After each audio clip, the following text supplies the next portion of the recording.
Good evening, everyone, and welcome to iRacing Virtual Cup Series presented by Speed Racing Network. This is playoff week number 3 here at Thunder Valley, Bristol Motor Speedway for the Thunder Valley 300. 300 laps of fun here at the shortest track on the circuit. No fast repairs. There's going to be some damage out there tonight. I am here with Brandon Superman Brand Browning.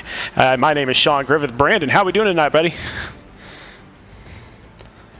We're having some fun tonight, man. Sorry about that. I have my mic muted there. We're having some fun tonight, man. We're enjoying the Bristol, the short track racing, and these guys find out tonight who made the cut and who didn't, John. That's right. We have got a great playoff race going on. Let's go ahead and pull that picture up here.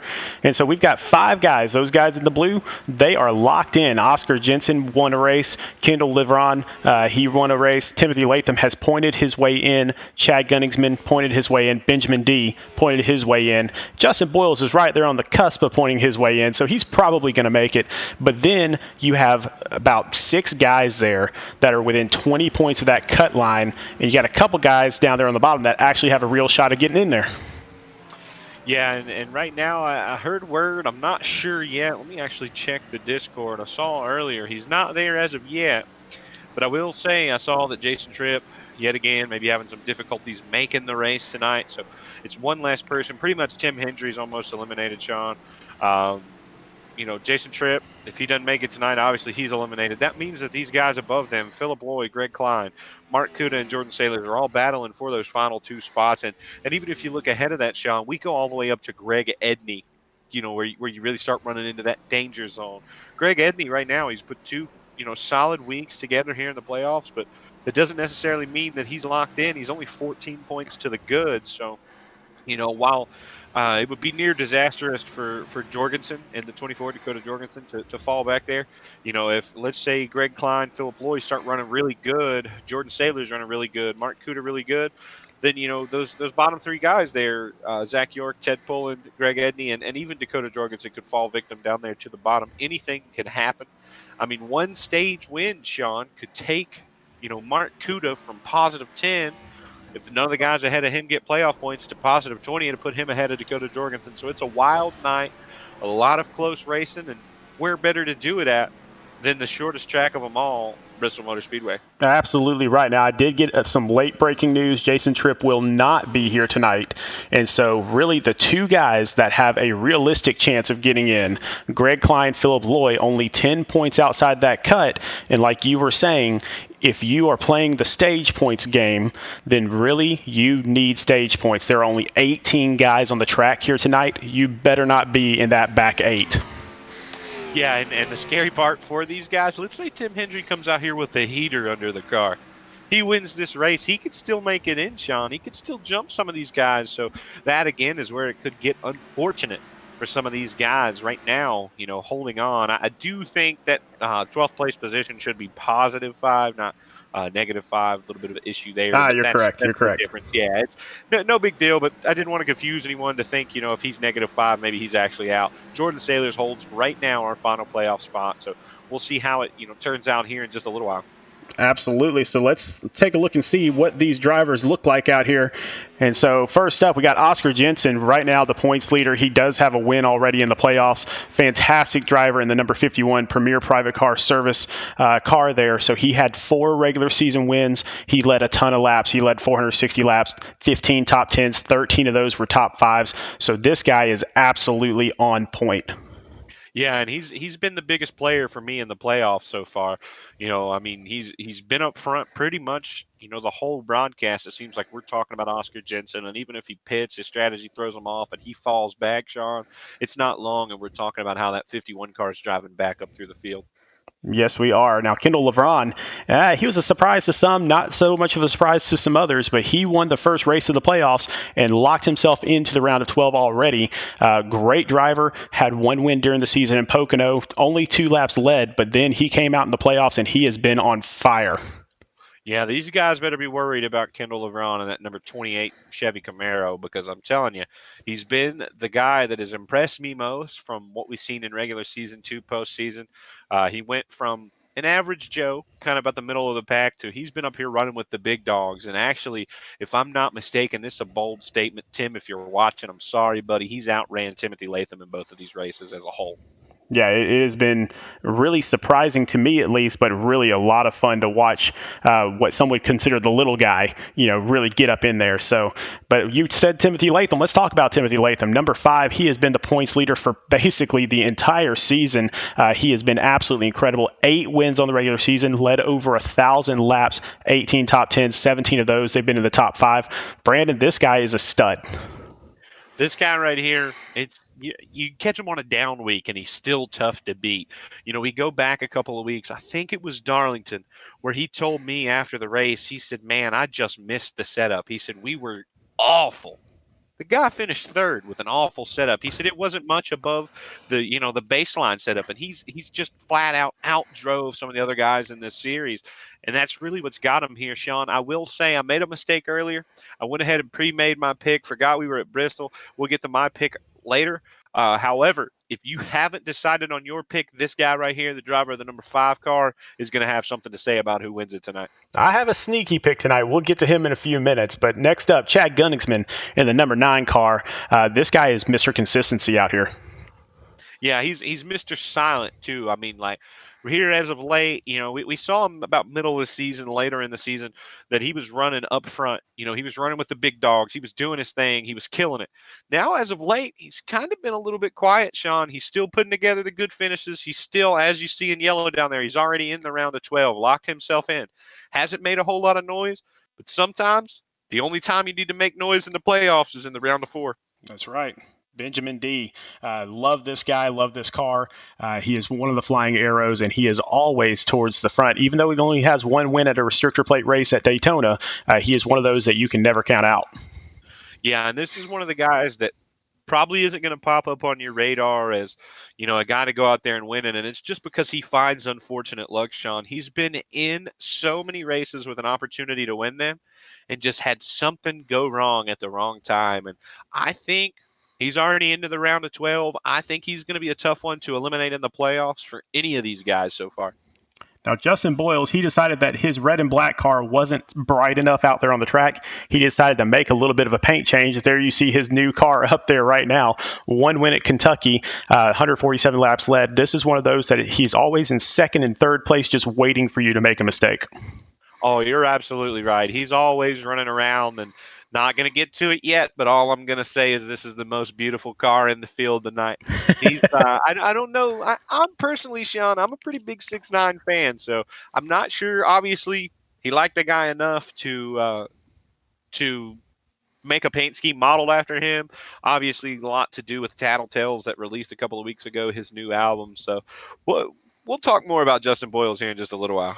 All right, next up, Dakota Jorgensen in the number 24 Clemson car there. So again, another one of those crowd favorites that we see everybody in the chat sometimes, talking about this guy. They love him. He's 20 points above the cut line right now. No wins yet on the season, but tonight could be the night. Well, I'm looking at the practice right now. We've got about 26 seconds left in practice. The name that sits atop the board is this 24 Clemson machine of Dakota Jorgensen. Got his way up there by almost a tenth over everyone else. So if that carries on, that's qualifying. Sorry. In qualifying, he's at the top of the board, was at the top of the board in practice as well. So maybe some big things coming tonight for the 24. We'll get one more in, and then we're going to get out to the track, but we'll come back and we'll be sure to get everybody on the screen here. But Greg Edney in the number 30 car. And again, this is one of those guys that he needs to have a good race. Yeah, and realistically, just speaking of Greg Edney, he's kind of a quiet guy. He's just running his race, racking up his points. We haven't really talked about him on the broadcast, neither good nor bad. He's been pretty silent in his run, and it's, I think, what's going to get him into the next round. Actually, you know what? We got somebody in the chat right now that says, let's go number 54. Let's pull up number 54. One more guy here. So Ted Pullen at the number 54. You got to talk about him, buddy. They were going to riot if we didn't squeeze him in here. The fan favorite, and honestly, he's come up my list of favorites here just solely because he brings the crowd to watch the broadcast. Dana Marie Chambers, Marianne Cornell, those are just the names. Mike Pullen that just come to me that I see in the chat every week. Big fan of Ted Pullen and the fact that he brings his family out to the track every single weekend to watch him run. Absolutely. So let's get out there onto the track. Let's see what the qualifying looks like. And like you said, Dakota Jorgensen up in front. So he is above the cut line already. Kendall LeBron in second, already qualified for the round of 12. In third place, we've got Zach York. Obviously, Zach York hoping something goes different for him this week, Sean. Fourth place, Greg Klein, another one of those guys we said that, kind of fell off here recently, but obviously a good start to Bristol in fourth place. Yep, in the fifth, Benjamin D., who we said you can never count out, but he's already qualified for the top 12. And then Mark Kuda, who is just barely above that cut line. Yeah, and I messed that up. Sorry about that. I missed Timothy Latham. Let's do that. Timothy Latham already qualified for the top 12. Threw me off a little bit. Threw me off, not going to lie. Justin Boyle put that beautiful Takashi 6'9" car right now in the 7th spot. It looks like where he's going to roll off.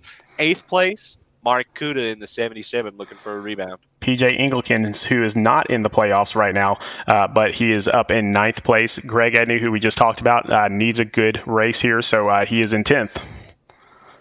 And in 11th place, we're going to round out the screen there. Richard Springer running for that Tier 2 playoffs, if I'm not mistaken, trying to make his name known down there. And Philip Loy in the 0-1 car is going to round out our top 12 on the screen.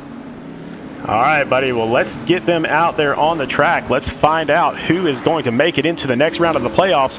First caution, we'll go back and we'll get a couple of these other playoff drivers in there and be sure everybody knows who they are. But let's jump out there onto the track. And up front with the number 24, he's not in the Clemson car today. That is a beautiful number 24 car. Yeah, it's just beautiful, man. Body armor on board. He's about to lead these boys down to the green flag here in just a moment, Sean. It's about to get loud. It's about to get chaotic. And this time, right now, the pace car is leaving these guys. It's time for them to tango off. Well, I thought he was pulling into that pit road there, but I guess he decided he wasn't. Let's go ahead and try to squeeze our picks in as they cross the line there. I didn't have lights on the pace car. You know what? Take a look at number 49 there up in third position. That is Zach York. That is my pick. It's a sneaky pick because he's had a couple of off weeks, but that is my guy. My guy talked about his car. It's beautiful. You'll see it on the screen all night. And actually, the brightest car on the track, Justin Boyle's in that Takashi 6'9" car. That's my guy tonight, Sean. Man, a couple good picks there. I think anybody has a shot at this. Only 18 cars out on the track. Actually, 17. It doesn't look like Tim Hendry made it onto the track at this point. So we've got 17 cars on the track, and there goes Dakota Jorgensen to start us off.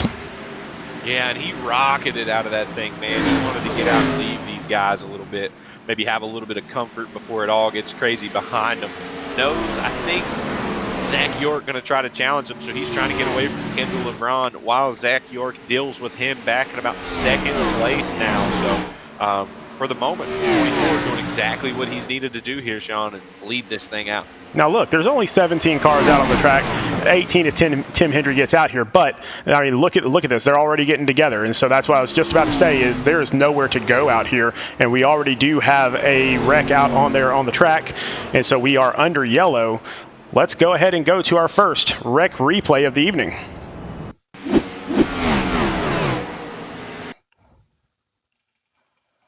And we will back it up just a little bit so you can see exactly what happens here. And just up front, we got the number 18. That is Greg Klein, I believe. So he gets a little sideways. And the number 93 there as well. PJ Engelkens involved.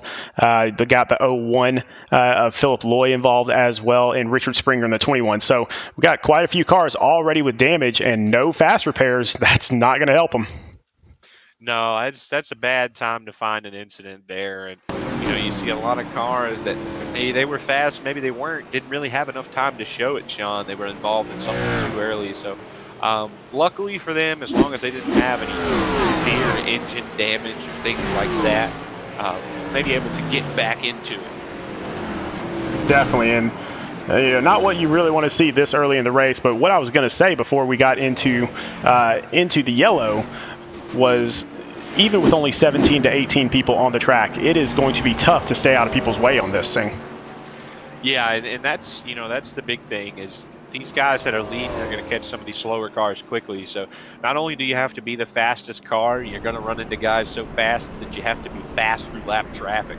even as the leader, you're thinking, oh, he doesn't have to make that many passes, especially now with damaged race cars. He will have to make passes, Sean, and it's going to make his job as leader a little bit harder. One of the tough things on this track is if we do get to a green flag stop, it is going to wreck everything because laps here take all of, 14, 15 seconds? Yeah, it doesn't take long. You don't want to come down and be caught off cycle. I'm not sure how much, gas will come in, fuel will come into play here at this racetrack because you could just go so long. And realistically, if you run out of gas, you can coast all the way back around the track. So likely, I would imagine the way this thing has started and the way I would predict, a lot of our pitting will be done under caution. That way you don't get behind and off cycle. And one of the other interesting things here about Bristol is that you do have 2 pit lanes, 2 entrances, 2 exits. Yeah, and you have to know, I hope these guys maybe practice getting onto both pit roads because under green, if I'm not mistaken, the rule that they'll be using, Sean, they don't have to drive all the way down both pit lanes. So if you pit on the backstretch and you pit, if your pit box is on the backstretch and you enter through the front stretch, you kind of shot yourself in the foot because you could have entered on the backstretch. That's absolutely right. And so looking up front here, we still have Dakota Jorgensen up front, Kendall LeBron in second. Then you have Zach York, who's my pick, Benjamin D back there in 4th, Timothy Latham in 5th, and then your pick, Justin Boyles in 6th. Yeah, and as soon as I saw that car, I asked him, I said, hey, Justin, are you running this car tonight? He said, yes, sir. I said, this is my pick, guys. I had a feeling, all week that Boyles, he hadn't really had a strong playoff so far. He survived pretty much, had been the playoffs, run from that number 8 machine. So I think maybe tonight might be the day that he punches through and gets it done. Well, make no mistake, he is really close to being up in the round of 12 anyway. So it would take an act of God for him not to be in the round of 12. So let's hope that doesn't happen at this point. But Dakota Jorgensen takes the green once again, and it looks like we're about 3 wide all the way back already. Yeah, and that's why I'm trying to watch a little bit of these guys here, get a high and view on them to see what's going on. But it looks like the front 4 given and taken, or the front 5, I should say. Now Timothy Latham back in the 5th position. Going to try his hand underneath Zach York in the number 49 machine, seeing what he can get done. I tell you, Sean, the one place you don't want to be for a while is on the bottom because you're just going to destroy the tires. Timothy Latham, obviously, a multitude of things going on. Whoa! Flies close to Zach York, but not only is he trying to make the pass, and does because he washes up a little bit, but I think he was maybe trying to get some rubber down there for later in the race. Going back up front, Dakota Jorgensen still up there, getting the rod, trying to track him down right now. Oh, we do have, that's Jordan Sailors backwards on the track.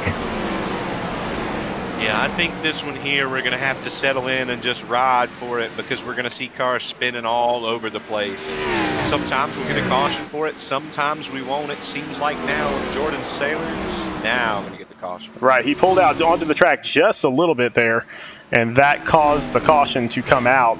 They don't want any cars out there sideways on the track, of course. So let's take a quick look and find out what happened on that wreck replay. We can go back and check out Jordan Sailor's wreck.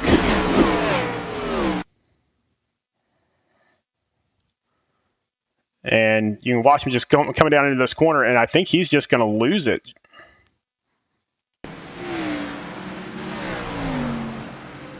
Yeah, but he just comes off and just loses it, Brandon. Yeah, I believe he caught a little bit of that apron on the bottom there, and it kind of upset that car when he turned off of the corner there. That was just all he could do to hold on to it. Well, let's get back up front once again. Dakota Jorgensen's still up there, still doing it. But while we have a moment here, let's go back and take a look at some of these other drivers. So my pick for the night, Zach York in the number 49. Now, this guy, he made the playoffs a long time ago. He did a great job with it, and then he decided to go off to college. He thought that he wasn't going to be back in the playoffs at all, but then was able to get back in here just fine. So he has 2 wins, and this is why I picked him. Last winner of Bristol was Zach York. Yeah, Sean, and I'm going to say, for Zach York, he's been able to survive this round of the playoffs. He's had about everything go wrong that could possibly go wrong for him, being that his VR headset shut off one week and he had another, incident last week. If he can make it through this round, then he's very close to doing so. 11 points above the cut line. I think he'll be a force to be reckoned with once he settles back in. Now, Mark Kuda, he was one of the last ones into the playoffs, but he's been making a little bit of a run. So number 77 in that red, white, blue Mountain Dew car, he's 10 points above the cut line, so not out of danger, but he's definitely been making a move. Yeah, he's another one of those guys, you know, he's kind of had a silent run here in the playoffs, hasn't made too much noise, but just putting together the finishes that he needs to put together, being where he needs to be each and every week, and just staying above the cut line. He's kind of playing keep away with that cut line. He's staying as far away from it as humanly possible, and he's done a good job of it so far. This next one, we saw him backwards on the track. Jordan Sailors, number 55, he needs a good race, and what just happened isn't going to help him at all. He is still in the pits getting some repairs done. But number 55, Jordan Sailors, he's only 5 points above the cut line, so he's going to need some help tonight.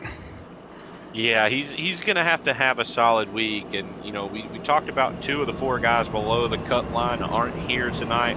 However, or, you know, either they're not here or they're too far out to really make a difference. But for Jordan Sailors, that still means that there are 2 guys down there below the cut line that can take his position. So not the start that he needed, Sean. He's going to have to rebound the best he can here tonight.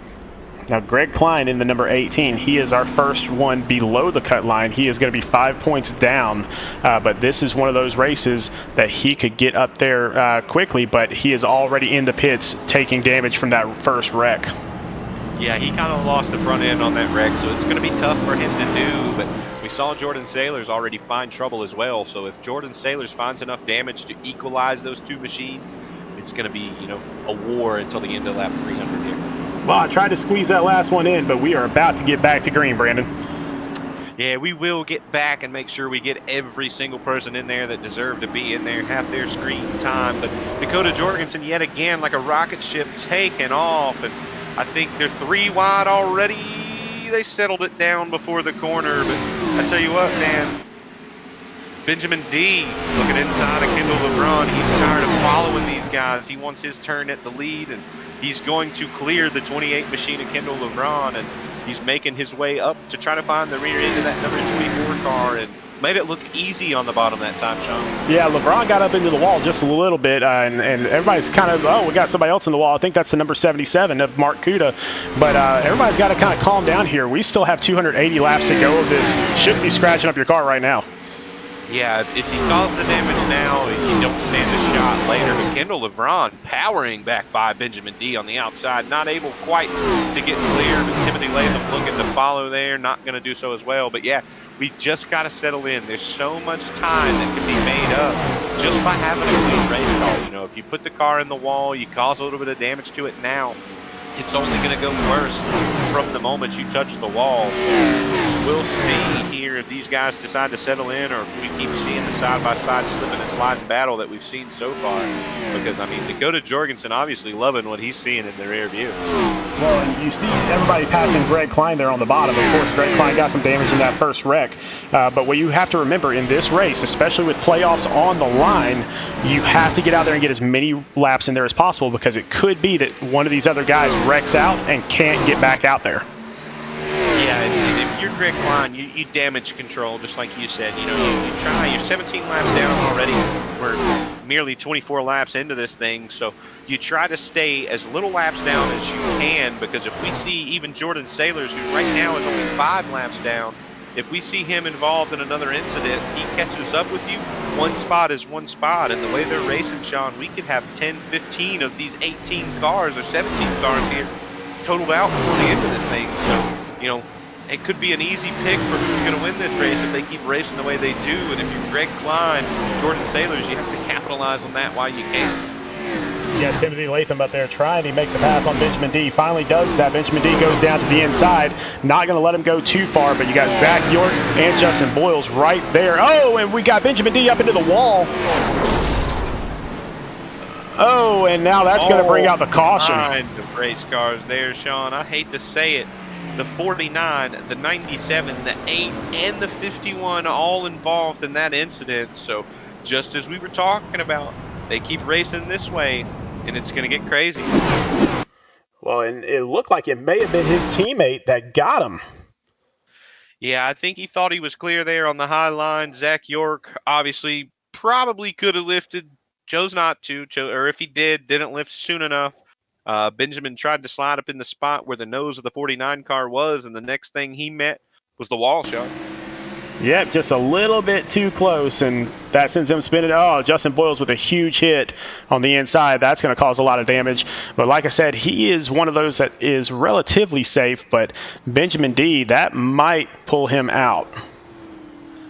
Yeah, Benjamin obviously took the hardest of the hits. I think the next hardest hit, just from watching the replay, was going to be my pick, Justin Boyles, to the inside wall. So not what you want if you're either of those drivers trying to make their way in. Obviously, Boyles in a better spot. Actually, Boyles was a ping pong ball out there on the track, but the hardest impact for that 97 was going to be the inside wall, which we know, Sean, is not very soft at any racetrack, but especially not Bristol. Exactly. Now, while we're back here under caution, we have one more guy that's still in the playoffs. I don't see him on the track, but I'll pull him up anyway. This is Tim Hendry in the 07 car. And like I said, I don't think he ever even made it out onto the track today, but we want to be sure he gets his screen time. So he is 41 points below the cut line. Looks like his season will be over after tonight, but a great driver in his own right. Yeah, and he is an excellent driver. You know, we saw him have a little bit of issues last week at Richmond, but, you know, has it been the run late that he expected to have? And unfortunately, you know, both he and Jason Tripp, which I think we should still have the 91 machine to cover, Sean, we do know that Tim Hendry did connect to the session, but then immediately disconnected shortly after, so wasn't able to make the start of this race. And even if he came now, he'd be all in an uphill battle, a straight vertical battle, essentially, because he's already at least 30 laps down. Yeah, unfortunately, we got rid of the screen for Jason Tripp because he told us he wasn't going to be here tonight. But Jason Tripp, I know you're out there watching, buddy. Glad you could join us here on the broadcast itself. But hope to see you next week. Even though you won't be in the playoffs anymore, hope to see you racing next week as well. Yeah, I would imagine that's who's behind that Speed Racing Network chat that just came in that said, "Let's go Team SRN." In case you were late jumping in, Tripp, if that is Jason Tripp out there, Team SRN, aside from Jordan Sailors, you know, Daniel Dow has avoided the issues and right now is sitting in the top 10, if I'm not mistaken. Hasn't found his way in any damage, but actually he is not in the top 10. He's 11th, sorry, but Jordan Sailors made a little bit of a contact with the inside wall. He's several laps down now, hoping to battle back out of that. But Daniel Dow right now carrying the banner for Speed Racing Network inside this race, not having the night that we know he's capable of. Back up front, though, here we go again. Dakota Jorgensen, Timothy Latham. I know they were first and third, but they got the best restarts there. We'll see what happens with Kendall LeBron going to carry the speed for second. It wasn't really a battle for first. The battle becomes second on the back because Dakota Jorgensen was like a rocket ship out of the handle there and just took off, Sean. Well, Dakota Jorgensen has figured out that at Bristol, if you want to stay clean, stay away from all the cars, get out front, and leave them. Yeah, and right now he's had a super easy job trying to grab not only the bonus point for leading a lap, but leading the most lap, and there hasn't really been a car within striking distance to challenge him. So these guys are making it pretty easy for him to grab that extra bonus point or two before leading the most laps. His teammate Timothy Latham has now found his way from fifth, I do believe, up to second, though he still has pressure from him. He's trying to make a charge forward to his teammate. And while we have a brief moment, let's jump back to fan favorite number 54. That's Ted Pullen. He is in sixth place, and he is charging. Yeah, and he's another one of those drivers right now, Sean, that's kind of kept his nose clean. As we see Ted Pullen do every single week. He's going to let these guys wreck around him. And when there's no race cars left, how do you beat Ted Pullen? You don't. So I know we've talked about it for weeks and weeks and weeks. If he can just keep that 54 machine clean and green, these guys might eliminate themselves around him, Sean. Definitely. I mean, on a short track like this, one mistake and your race is over, even if it's just you out there. And so even if we get down to just one car out on the track, you're still not safe here at Bristol. Yeah, you can total yourself, but I'm not sure then it'll just be a battle between who can fix the car the quickest because, you know, it's been kind of chaotic here. I know we've only got 40 laps now completed or coming to lap 40 this time by. But, man, these guys have seen so much conflict between one another, beating and banging. We've went short track racing before we really got off the ground. Yeah, man, I was just going through my head just now is what happens if every single car except for one wrecks out of this thing? Exactly what are we going to talk about for the next hour and a half?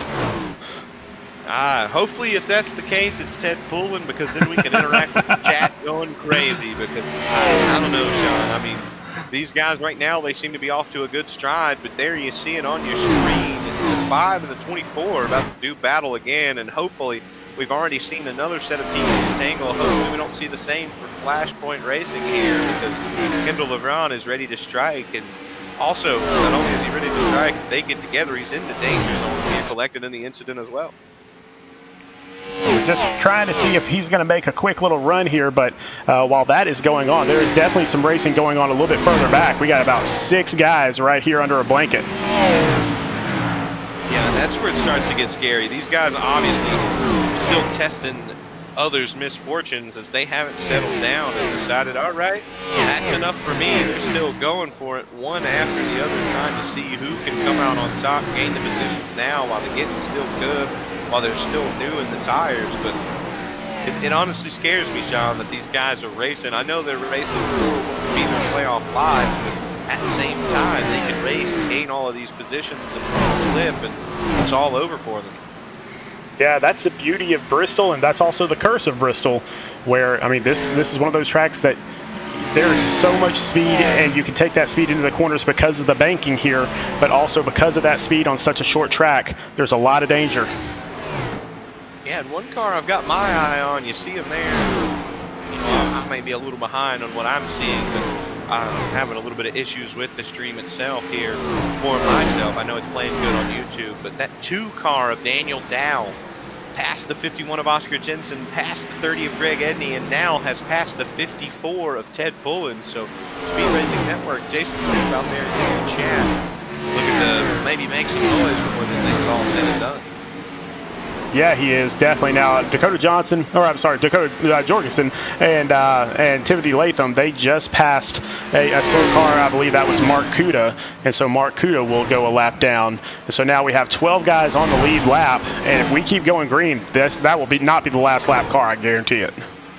No, and the scary part for some of these guys here, you know, you think if you're maybe Ted Pullen, all you have to do is survive on the lead lap longer than everyone else, because, you know, if you can stay just close enough that the leaders don't catch you before they catch some of these other guys 2 or 3 times, you don't have to pass anyone. If the car behind you is 4 laps behind you, you know, it's 4 laps down on what you're down on, you just have to survive. And, oh, man, I just saw Justin Boyles taking 3 wide underneath Richard Springer and Greg Edney, so damage obviously not hurting that 8 car as bad as we suspected there, but anything can happen still yet, Sean. I mean, biggest mover on the track right now, Oscar Jensen, that number 51 car. He is up 12 positions for where he started. He started basically in dead last, and now he's up to 5th place. Yeah, and he's just going for gold here right now, and he's gotten his way around the 2 car, Daniel Dow, and kind of set his sights forward. Sorry about that. Oh, Justin Boyles. And a wreck. That'll collect Greg Klein as well. And so we are back under caution once again. Another wreck replay.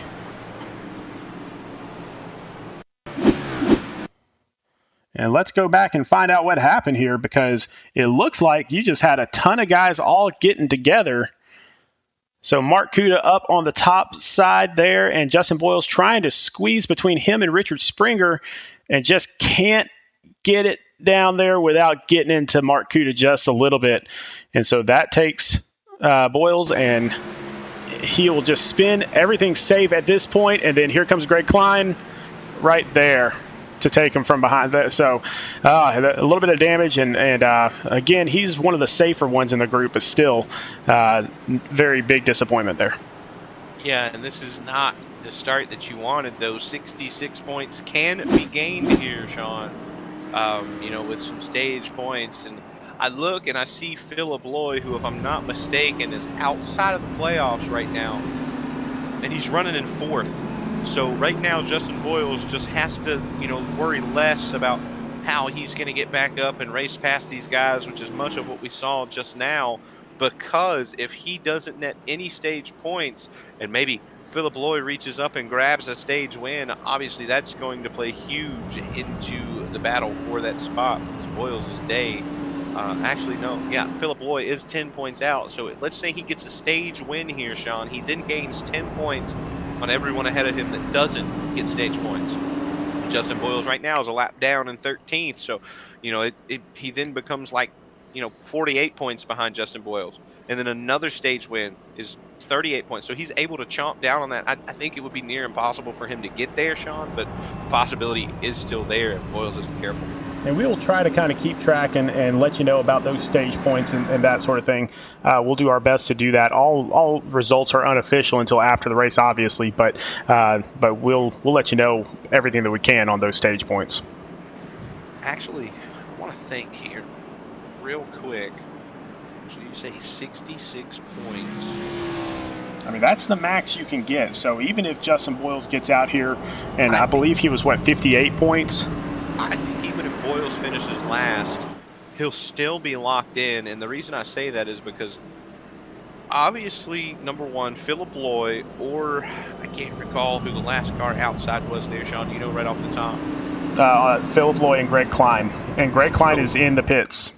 Yeah, so Greg Klein is further behind him. So those two guys, theoretically, Justin Boyles is locked in. And the reason I say that is because even if they capitalize and get 66 points, they're actually 68 behind Justin Boyles, right? So they're 10 behind Jordan Sailors, or behind the cut line for Philip Loy, 5 behind the cut line for Greg Klein. So Boyles is 58 points ahead of the cut line. With as little cars as we have here tonight, Sean, I think it is mathematically impossible to eliminate Justin Boyles. And honestly, if Dakota Jorgensen can manage to capitalize and get a stage win, it'll almost be mathematically impossible to eliminate him as well. Brandon, I'll be honest, I was promised that there would be no math tonight. And so I'm here to call a race, and that's what we're going to do as the pace car is about to dive off. And Dakota Jorgensen is going to bring us back to the green flag. He's been up front the entire race, and here he goes again. Timothy Latham trying to pull him in. Yeah, just the restarts right now have been the big thing for Jorgensen because it takes so long to make up the gap that he jumps out to him on the restarts. And by the time we get there, it seems that we've had another caution. Now, the one thing I will say... Not yet. No, I mean, it seems like every time he catches the 24 feet. And I tell you right now, the guy that's on the move, on the prowl for both of these guys is that 0-1 back there, Philip Lloyd, trying to make some noise.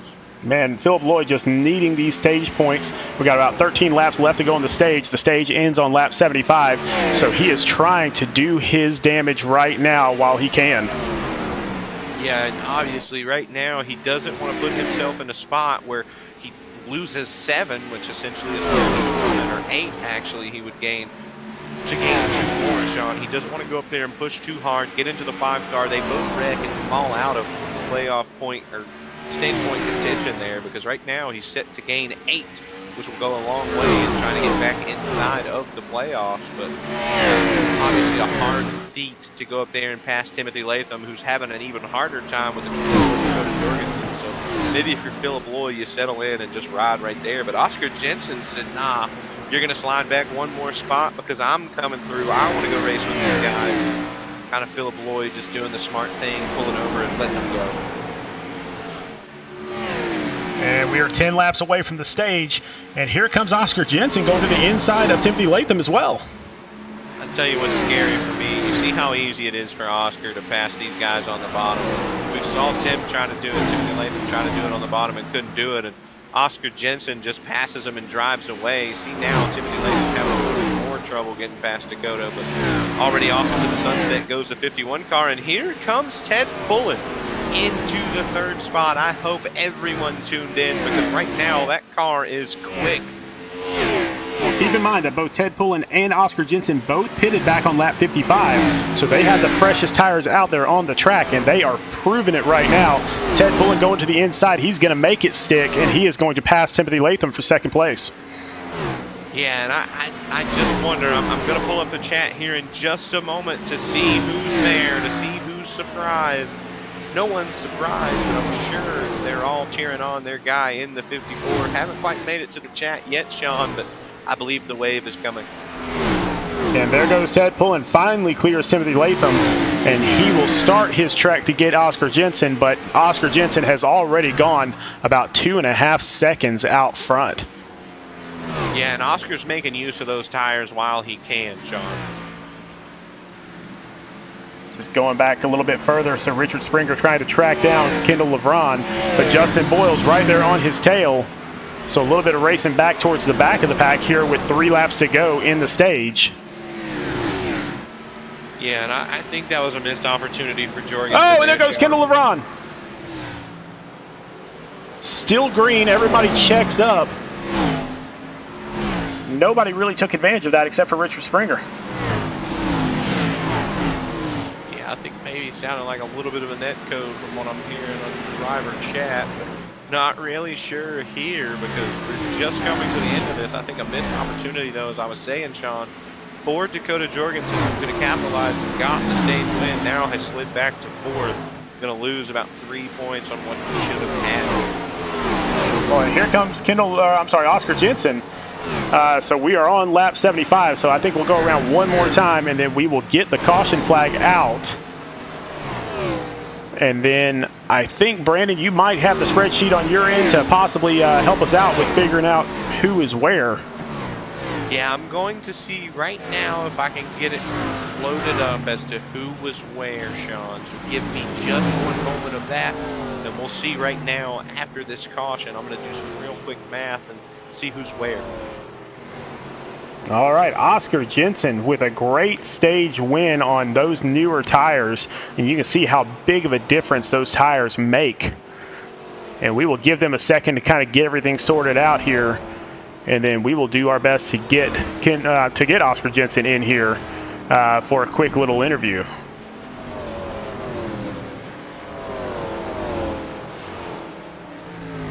While we're doing that, let's pull up that current playoff picture here. So Oscar Jensen already in, obviously, second place in that stage was Ted Pullen, and so that will be 9 points for him. So that will certainly help him as he continues on to try to stay up front. And now everyone is out there pitting. So that's going to mess it up just a little bit. I really hope, Brandon, I hope you kind of got that finishing order because everybody's already in the pits. Yeah, I actually just paused at what I had there, and I'm trying to squeeze the math together real quick to see who gained what from that based on my calculations, Sean.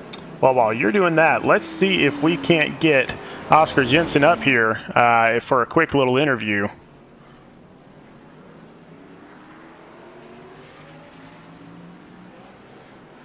Oscar, this is Sean and Brandon up in the booth. You got a copy?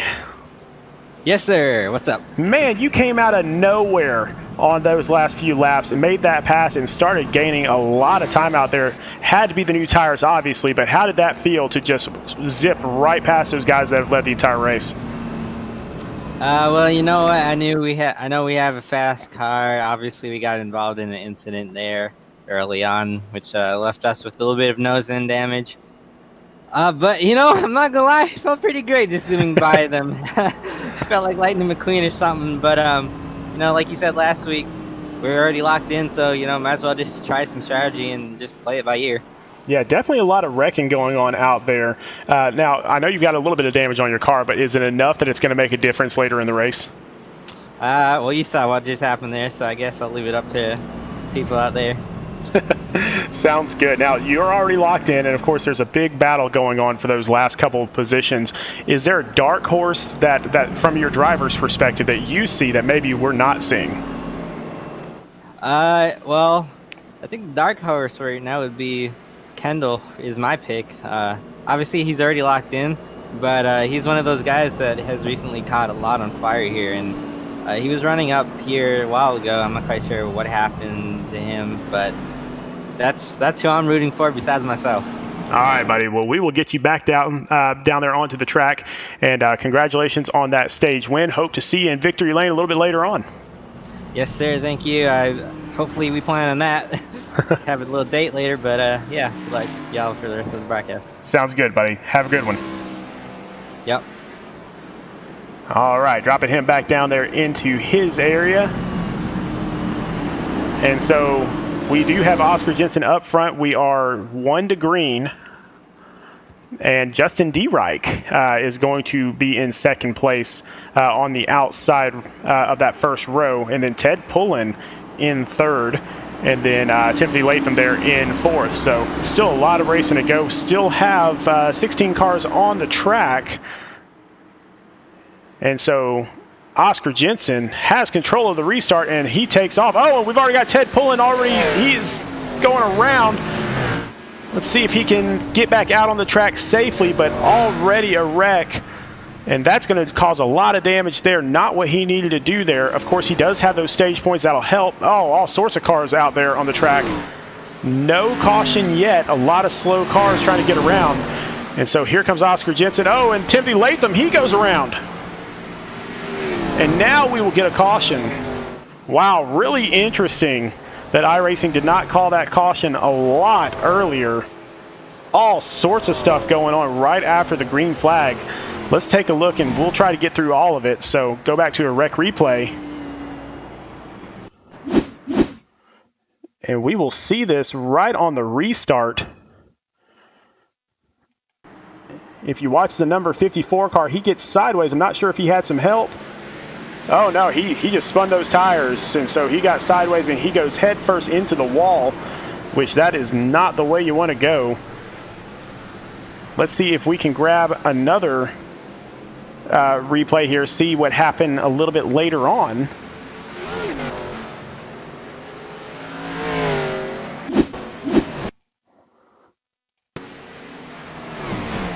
And so we see Timothy Latham coming around.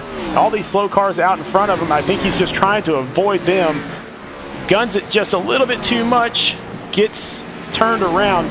No damage to the car, thank goodness. But a lot of slow cars out there. So let's see a couple others here that got involved in that wreck. So let's take a look at Justin Boyles.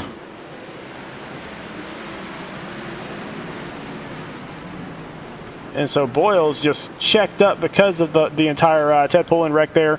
Checks up once again right behind PJ Engelkens. Gets caught up there as they're trying to get straightened out. Then he's up on the banking. It's tough to get started up there. So all sorts of crazy stuff going on here at Bristol right after the green flag.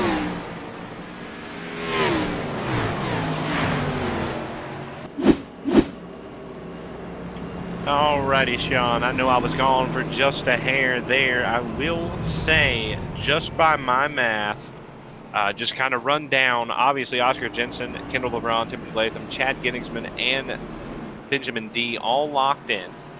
I do believe we had another driver join them there as Justin Boyles. Now, we said that 66 points were all you could gain from a single race, having a literal perfect race. 10 of those points are gone away now, leaving 56 still to be gained if your race is perfect. Justin Boyles, 60 to the good, so that should theoretically lock in the driver of that 8 car no matter what happens here tonight. So yet another spot, Sean, has gone away. Now, as far as behind him, that's our top 6 drivers locked in. 7th place right now, Dakota Jorgensen, because of that stage, positive 26 points on the racetrack. Now, in 7th or 8th place, we had, based on his stage points, Ted Pullen has moved now into a spot ahead of Greg Edney. Ted Pullen will be 20 points to the good based on stage points. Then you have Greg Edney, positive 14. Zach York didn't gain any on that stage. However, Mark Kuda gained 1. So now they are tied with 11 points. Jordan Sailors didn't gain anything still as we run 5 points to the good. However, the biggest gainer that time, Philip Lloyd, netted himself 5 points, and he is also tied with Greg Klein, 5 points behind Jordan Sailors for that final transfer spot, Sean. So 3 guys all within 5 points for 1 spot. This is about to get crazy. And so here we go. Once again, pace car dives off. The number 1 car of Justin D. Reich has the call here, so he is going to actually, I'm sorry, it was Oscar Jensen. He chose to be on the outside. So Oscar Jensen takes off. He goes up on the high side.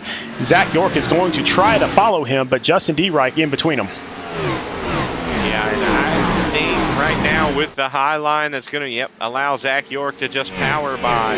Philip Lloyd going to try his hand at the bottom. So Justin D. Reich starting to fade slightly so far. So when we'll see again how this fades out. Philip Loy right now doing what Jordan Sailors and Greg Klein don't need him to do. And honestly, Sean, even Mark Kuda, because the way it panned out, Mark Kuda only gained 1 stage point there, putting him positive 11, while Philip Loy, oh, and he's in a tight spot. Philip Loy gained 5, so that was 4 points gained on Mark Kuda. Obviously, you want to be as safe as possible by the end of this thing, and that's the one thing that you have to worry about is these guys behind you gaining more points, because even if you're Mark Kuda or Zach York, who are positive 11, the more points that Philip Loy gains, the closer he gets to you. And then if he passes you based on stage points, it's you that's barely above the cut line, Sean. Well, one guy that I'm really watching closely is Oscar Jensen, and I will show you why right now. Look on the left side. You will see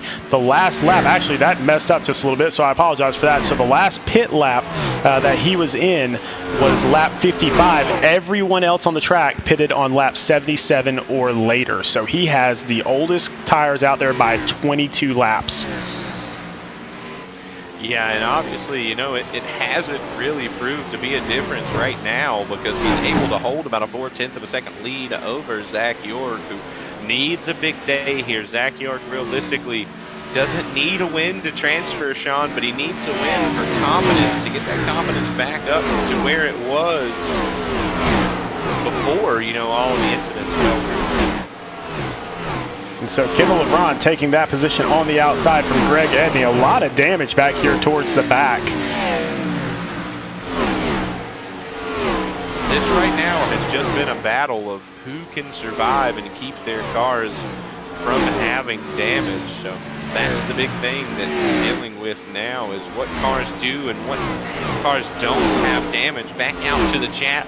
Patrick York said, let's go, Zach York. Marianne Cornell, hadn't seen her yet, but she's here now, Sean. She says, woohoo, go get him, son. Obviously pulling for Ted Pullen, who had a fantastic charge there to the front to grab second in our first stage. And then Claudel Demosthenes, we'll call him Claudel D, because that's what we call Benjamin D. He said, go Ben, number 97. So a lot of fans out there, currently 18 watching. Feel free to use this time to subscribe to the channel, where you don't miss any of the action called by us here at Speed Racing Network, as well as like the stream, share it with your friends. If you have anyone interested in watching these guys do battle here at Bristol, make sure you get the stream shared so they can do so. You can see this is the battle for third place between Philip Loy and Timothy Latham. Philip Loy's kind of been up and down, and now he's up into the wall and still up by the wall. So Timothy Latham's going to take that position away as he continues to charge to the front. But up front right now, Oscar Jensen still holding that lead, even with the older tires. Zach York just waiting patiently. Yeah, and I think the best car when they're on even tires has been about the 5 car. Just took it easy with his teammate when they had fresh tires, didn't really pressure him. Of course, Oscar Jensen charged by on new tires, but now Timothy Latham's tires are a little bit newer, and he's trying to track down the 49 now. I'm going to look inside of him. So I think that's the best car on the racetrack right now, but just off-cycle tires with the 51. So about the time he gets to the 51, you know, we may see the 51 pit and get a new set himself. So that's the unfortunate part for Timothy Latham here is, you know, he's got the fast car right now, and he's taking it patiently with the 49. Obviously, Sean, at about another 150 to 175 laps, we won't see that patience. We'll start seeing the bumper being thrown around. Well, let's drop back just a little bit. These 4 guys here all battling for second place. And now Zach York, he really doesn't need the win tonight, but he does need good, consistent finishes for the stages. Otherwise, he's running a risk. Yeah, and I think, you know, as I touched on before, I don't think he needs to stay. He obviously doesn't need the win to make the next round of the playoffs, but after the 2 weeks he's had here in round 1, he needs this win just for sheer confidence to reboost himself out of what hasn't been an enjoyable round 1 for him. Had he not had the stage points that he has, Sean, I think we would have saw the 49 car down underneath the cut line right now, because it has been an abysmal 2 weeks for the driver of that number 49 machine, and he's one of the best drivers here in the IVCS, and one of the better drivers that I've driven with, driven alongside of in iRacing period. So, you know, obviously come on strong throughout the year and been the one guy alongside Oscar Jensen who's really kept Timothy Latham honest, and right now having a little bit of issues, you know, with college. Like we said, his Oculus shut off, and then another iRacing unrelated incident last week. So it's been tough for Zach York in the 49, hoping to see him rebound and show these guys what is up. I do see they make their way past Ted Pullen in the 54. That is tough to see because that car was like a rocket ship early on. Yeah, just to catch some people up that are out there in the chat. So Benjamin D, he is a couple laps down. Nothing that can't be made up here at Bristol once we get a couple more wrecks, which I can almost guarantee you we will have. And then Ted Pullen just went a lap down. And so we do have 10 cars on the lead lap. Last car on the lead lap, actually they're battling for it right now, is between Danny Dow and Justin Boyles right here. Yeah, and realistically, neither one of those guys have a whole lot that they're battling for points-wise. Just to update you on the top 10 for guys around the cut line, Philip Loy in the 0-1, trying to make up ground. Greg Edney in the 30 car still alive. And outside of that, Sean, Dakota Jorgensen also, I think he was positive 20 coming in here. So most of these guys, Zach York, positive 11. So as they go down the list, right now, third, Zach York, positive 11. Philip Loy on the outside looking in. We said he was -5 currently.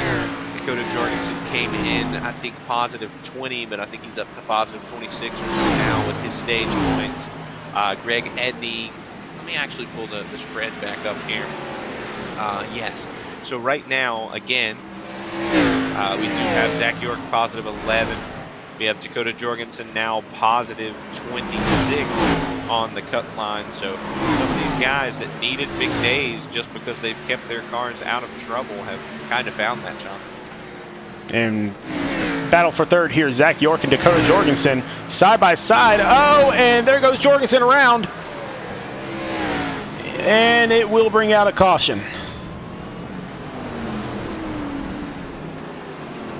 Right now, with only 10 cars, and we'll actually only have 9 cars on the lead lap this time, you know, with barring any wave rounds that come, Sean, you know, that makes it almost impossible if you're one of those lap down cars that we see right now. Ted Pullen is okay as of right now. He's 20 points to the good. So, you know, barring anything, the guys he's really racing with, Zach York, Mark Kuda, kind of clean right now. No, Mark Kuda's 2 down, so Zach York is still up there. Philip Loy is the big one for him because Philip Loy right now is on the lead lap and just outside of the top 5, but that's because of the pit stops here, Sean. We could still have some guys right now that felt they were solidly in before Bristol maybe slide out late in this thing. You can see Dakota Jorgensen just got into both. Looked like I apologize. It looked like Zach York, and I didn't see who the second car was. Maybe we can go back and check that again with another rec replay.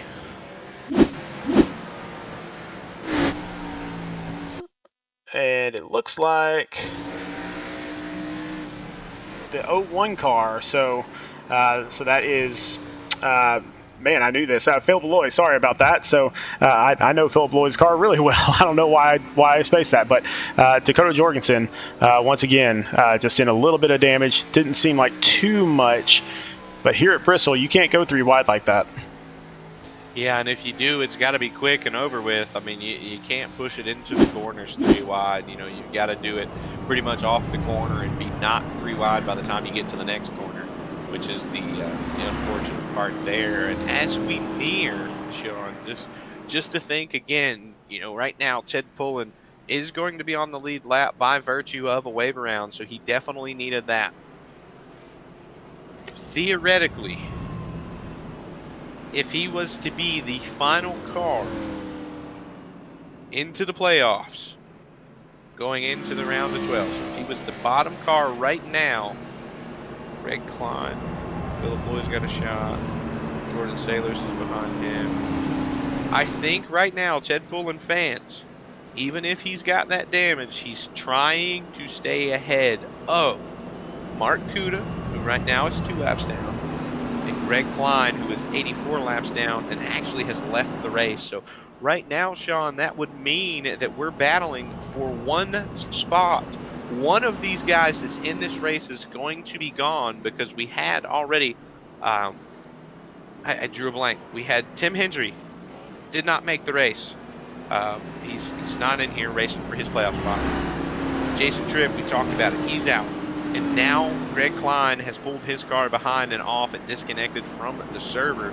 So that means that they're all racing for one spot. Right now, the guy eliminated that's still here is Philip Lloyd, but trying to make up ground on Jordan Sailors based on what he's been able to do. If the race ended right now, Jordan Sailors would be the guy on the outside, John. And so now we got a little bit more interesting stuff. Basically, everybody pitted there except for Dakota Jorgensen, who was involved in that wreck. And so now he has 39 lap older tires than anybody else on the track. Not sure how that will fare for the 24 machine, but we're about to find out. Oscar in the spot that we saw Justin in has to brake, maybe surrendering the lead now. What will become the lead to Timothy Latham because of being on the high line behind Jorgensen. Timothy Latham, your new leader of this. And it doesn't shock anybody on basically every type of track in this entire season. So 8 wins during the regular season, and here he is leading the race here at the Thunder Valley 300 at Bristol. Yeah, and he's going to make it extremely hard to allow that 51 to beat him in tonight's race. I talked to him before the playoffs started, and in the words of Timothy Latham, I said, man, who is your biggest concern? And it was none other than the driver of the 51 machine, Oscar Jensen. He said, I think Oscar's got a shot. He keeps me honest every week. And, you know, he's been the guy. When you talk about Timothy Latham, you also have to talk about, actually, Sean, our top 3 all season. Timothy Latham, Oscar Jensen, and Zach York have really been the guys that have been at the front majority of the races. And that's, you know, it's not down to anyone else in the league, Sean. It's just saying that these guys are that good that each and every week they're somewhere near the front. So it looks like everybody's deciding to calm down just a little bit, which is really a good thing right now. But back here towards the back, looks like we got Ted Pullen and PJ Engelkins. PJ's a lap down, I believe. Yes, so he's actually about 7 laps down. So not for position there.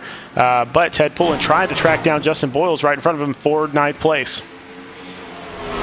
Yeah, and realistically, a lot of these guys here, Timothy Latham, Oscar Jensen, Kendall LeBron, Chad Gettingsman, Benjamin D, Justin Boyles, and realistically anyone behind them here that are actually going to, for sure, 100% make the next round, Sean, they're just racing for those state or for those playoff points.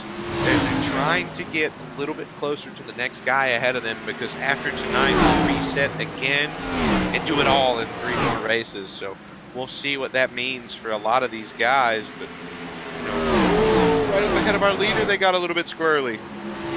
And that is our leader coming up right behind. So Justin Boyle is going to let him pass. Oh, and we do have a caution. I believe it's Richard Springer turned sideways on the track. And is that, I think that's Danny Dow. I'm not sure if Danny Dow was involved or if he just kind of checked up. Looks like, no, it looks like he was involved in that wreck as well. Yeah, I was going to say the last time I saw that number 2 machine, he had a hood. This time he doesn't, so likely involved there in some way or another. But as always, the Dip Wizard Wreck replay will get us in the know-how of what happened. And so here we go. Let's start off with Danny Dow in the number 2 car. Oh, it looks like the wreck was going on right in front of him. And so I think it was Richard Springer that, or at least not started the wreck. Like it wasn't his fault. I'm not sure, but it was definitely him that was up ahead of Danny Dow when all this happened. And so Richard Springer and Jordan Sailors, gets into Richard Springer, and that's what sends him down. Oh, and huge hit for Danny Dow. That's probably going to end Danny Dow's night. Well, the guy that I want to put emphasis on is that number 55, and I know he wasn't really a mainstay in that accident, Sean, but right now at only 8 laps down, if he, at any point during this race, Jordan Sailors blows that motor, it's going to just about eliminate him because, you know, as we said before, Greg Klein is gone, so they're racing for 1 spot. Right now, Philip Lloyd, the guy on the outside, by just 5 points. So if by chance he gets a top 5 in this stage, that will put him then in and Jordan Sailors out. The issue there is Jordan Sailors would then have to point by point finish ahead of Philip Loy. So not looking good. Obviously, we saw the one Speed Racing Network driver of Jason Tripp has been eliminated, didn't make it out tonight. Jordan Sailors not setting good. And of course, we talked about it. Daniel Dow, the final Speed Racing Network driver, obviously had a lot of contact in that incident as well. So. You can see a couple guys racing that pace car off of pit lane. They don't want to be caught a lap down, but they need some time to get some damage fixed. And so that one of those was Justin Boyles. Yeah, and another that was racing that car there, almost kind of playing a dangerous game in my mind, Jordan Sailors in the 55. And he just sat there.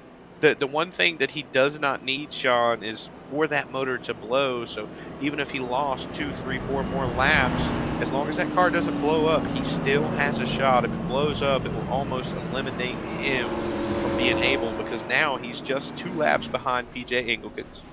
And then if we see, go ahead. Let's take a look at that 55 car. Let's see if we can get a better view of it and see kind of what we're looking at. And definitely a lot of damage on the front. You know, both sides, it looks like a little bit of rear damage. Yeah, so that right side is definitely beat up some. And then looking out his front window, I mean, you got a little bit of bending going on, but nothing crazy, so he might still be okay out there.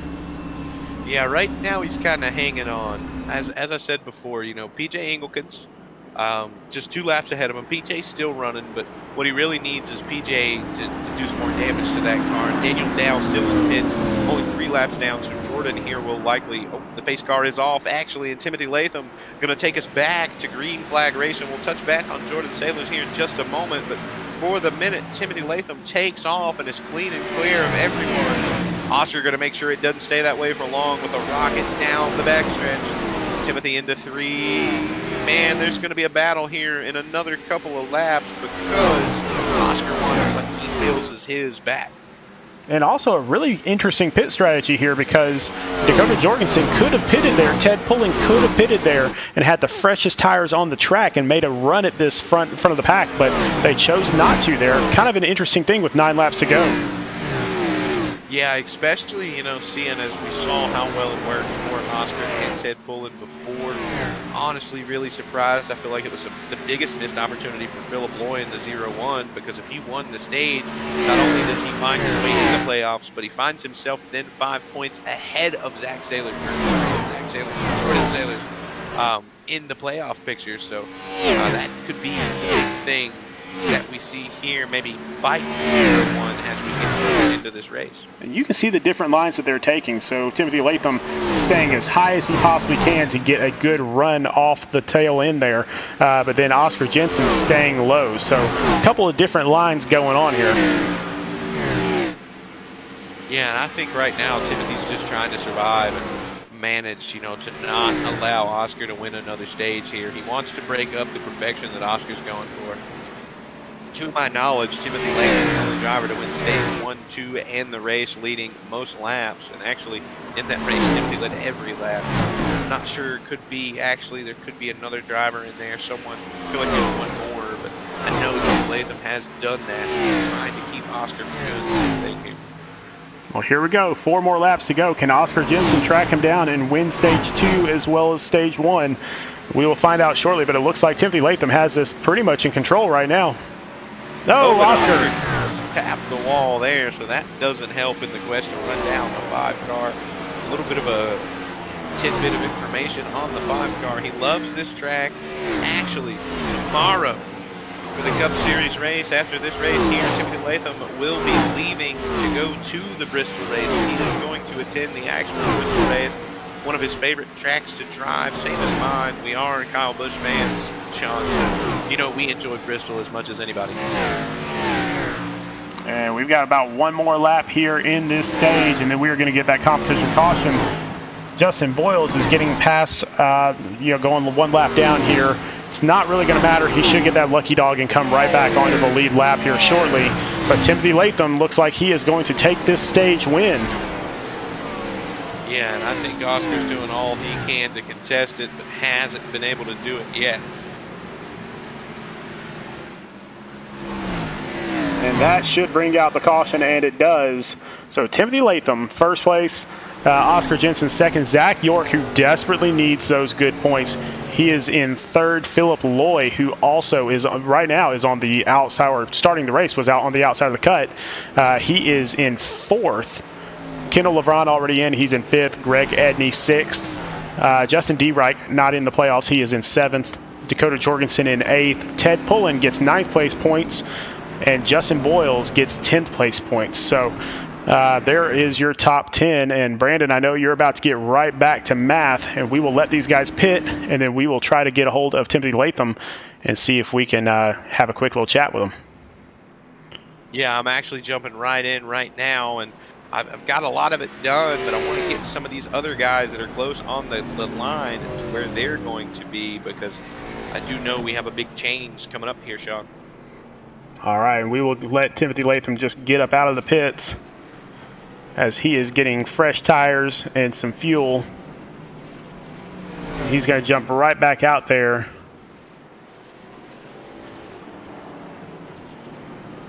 Let him get out on the tracks here. Timothy Latham, Sean and Brandon up in the booth. How's it going, my friend? Going pretty good. How's it going for you guys? Man, really good. Great stage win there. You pretty much had it under control the whole way, even though Oscar was right there on your tail. It looked like you never really had a doubt. Yeah, it felt good. The car's been fast all night. I know we got into an incident with Ted there on one of the restarts, but the car stayed good, and got that stage win. It's been a long time coming on stage wins. Haven't gotten many in the last few weeks, but yeah, the car feels pretty good. I'm trying to go out there and get a win this week. Well, I know that you're definitely already locked into the next round, and so have you looked at the schedule for the next few rounds? And is there a favorite track that you have coming up that you can't wait to get to? Yeah, I love the Roval. So anytime we go to a road course, I always have fun there. 2 for 2 so far on the season, so hopefully we can go 3 for 3. But yeah, I like the Roval. I got a good shot at Vegas. I finished second there last time. Won Kansas last time. Could have won Texas last time. Got to a few scuffles, but some really good tracks these coming weeks, so I'm looking forward to those. We asked Oscar after his first stage win there to tell us, you've seen the standings, the guys that are in the race, the guys that are in the playoff picture, whether they're inside or outside right now. Who's your dark horse? If it's not you winning the entire series here, who's the dark horse? I don't know, man. There's a lot of guys that could sneak up and get something going. I know Kendall won at Darlington. It was kind of a surprise to everyone, but he has been fast the last few weeks. And then Jorgensen's been fast tonight. He just got caught up in an incident early on, and Boyles had a little bit of trouble early on. But I'm really pulling for my teammates. I think those guys would be a pretty good dark horse to come up here and take it all. Awesome, man. Well, we'll get you back down there to your teammates. Good luck the rest of the way, and hope to see you in victory lane. All right, appreciate it, guys. Thank you. All right, so we do have the one-to-go signal. Timothy Latham will bring us back to the green flag while everybody else gets their wave arounds. And so we still have 10 guys on the lead lap, Justin Boyles being the last one on the lead lap back there in the 69 car. And we are going to come around turns 3 and 4. And Timothy Latham's going to try to get another stage win out of this. But Oscar Jensen, our stage 1 winner, he is right there next to him. Pace car dives off. Timothy Latham has the green flag. And he takes off. He's going to get a little bit of lead. And Oscar Jensen's going to float right behind him. Zach York already around. And I'll chime back in at this point, Sean, because things just got interesting. In the IVCS cut line of playoffs, Dakota Jorgensen currently 26 points to the good. Now this is speaking of everyone below Justin Boyles, who is now mathematically locked in. So Justin Boyles, when you get to this point, if you didn't already know, you're locked in, buddy. I know you rewatch it every Saturday, but speaking below him, Dakota Jorgensen 26 points to the good. Ted Pullen 20 points to the good. Greg Edney 19 to the good. Zach York 19 to the good. Mark Kuda 11 to the good, and the final spot, Sean, currently, right now, Philip Loy 2 points to the good. So as of right now, it's Jordan Sailors on the outside looking in. And Jordan Saylor's already about 8 laps down, so he needs somebody to mess up so that he can sneak his way back in. But, hey, Brandon, let's take a look at this wreck replay because right off the green flag, we had some spinning going on. And I believe it was Zach York in the 49 just goes around. As he goes around, it looks like Greg Eddy gets into him. And then Justin Boyles gets a lot of damage there. Greg Eddy gets hit hard by PJ Engelkins, and then Sailors gets even more damage. So not a good way to start off. We still have 150 laps to go, and man, these cars look like they need to be in a hospital somewhere. Yeah, I'm just watching it. Still having issues out of Discord for some reason with trying to watch the incident. So just watching it back on my end. Actually, Jorgensen there going to get collected with a little bit of damage. Looks like the most damage is going to go to the 8 car. I'm watching that 55 car because he's at the tail end of this thing. Going to put it in the wall again and actually make contact with the 8 car. So that right there could be, you know, the difference realistically, Sean. And, you know, if at any point Jordan parks that 55 machine, that's going to be it. Everyone else will transfer. And once again, we'll pull up the standings here. And so Jordan Saylor started off this race 5 points to the good. So he was in the cut. Right now, he is outside the cut by 2 points. And currently, out of all those guys that are racing for that last position, he is dead last and about 6 laps behind the next guy. So definitely has a lot of damage. He has to figure out a way to keep the car on the track and hope that other people make mistakes. Yeah, and that's the hard part right now is what he realistically needs, okay? If he's going to make it, he needs something simple. He needs Philip Lloyd to get a ton of damage. And I'm not wishing this on Philip Lloyd because I'm pulling for all of these guys. Obviously, there has to be drivers out, but what he needs is Philip Lloyd to be involved in an incident where maybe Jordan doesn't get all of those laps back, but by virtue of, you know, just the way racing works, Philip Lloyd falling back closer to him because he needs to finish now 2 spots ahead of Philip Lloyd for them to tie, and I'm not sure their tiebreaker may go to top 5s or top 10s. I think Philip Lloyd will also hold, so actually needs to get about 3 spots to be comfortable ahead of Philip Lloyd. And that's going to be tough to do when you're basically sitting on the sidelines. And so he is not in the pits. He is out there on the track right now, but he has some heavy, heavy damage. You can see that number 55 doesn't have a nose, and he's been involved in a couple of them. So, yeah, I think it only gets tougher here from Jordan Saylors because every lap that goes by, you know, we're 155 into this thing and Philip Lloyd's still fine, but we're back under green flag racing yet again. That 5 machine going to take us back to green flag racing to get clear of everyone else behind him for the moment. But Oscar Jensen, who you've seen him do for a while now, Sean, trying to track down that 5 car. yeah, and once again, I mean, Oscar Jensen seems to be taking kind of more of an inside line. That's going to wear his tires out a little bit. It does get him around the track. It's just it's kind of going to be hard as those tires wear off. I think right now what I would do if I'm Oscar Jensen, you know, we have 3 guys, Zach York, Oscar Jensen, and Benjamin Dean, who primarily work together. What they have to do now, Sean, is start running that bottom line, maybe lose a little bit of spots now, because what you're going to want is, in case we go to a green-white checkered, you want the bottom to work. You want rubber on the bottom. And actually, Oscar Jensen now coming back, but you want to put rubber down on the bottom of the racetrack so that if we go back to a green-white checkered and, you know, maybe you have to dive it in underneath Timothy Latham currently out front, you have the rubber down there and maybe have an opportunity to steer this one left. And the closest race out there on the track right now is this one for fourth place. So Kendall LeBron and Dakota Jorgensen doing some battle here. Yeah, they finally, I believe, settled down here, just trying to knock the laps off of this thing. Back out to the chat real quick at some point. I think it's not even going to attempt to say your name, buddy. Call him E-Man, saying, let's go, 97. Delicious. Delicious. Yeah. That's what we'll go There with. we go. Yeah, E-Moolicious. That'll work for me if it works for you guys. Saying, let's go, 97. Obviously, not having the night he would like. He loves to be up front. We're talking about him right now. you know, back in 10th place, 1 lap down, but a lot can change here in Bristol in a little bit of time. So we'll see what happens to that number 97. And Oscar Jensen way off pace. He's going to drop all the way back to 6th place as Zach York passes him. He's going to fight Zach York a little bit here, but Philip Loy pulls up into 2nd place. He still has a little ways to get up to Timothy Latham, about 1.3 seconds ahead. But Philip Loy in the prime position. This is exactly where he needed to be tonight. Yeah, that's exactly right, Sean. You know, you are dead on with that statement. And still, yeah, man, I don't know. Everything changes at every corner here in Bristol.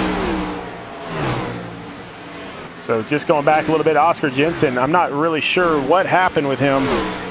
We were paying attention to that lead car, but Zach York has some back end damage there, but Oscar Jensen's going to try to work his way back up to the front once again, but only 9 cars on the lead lap.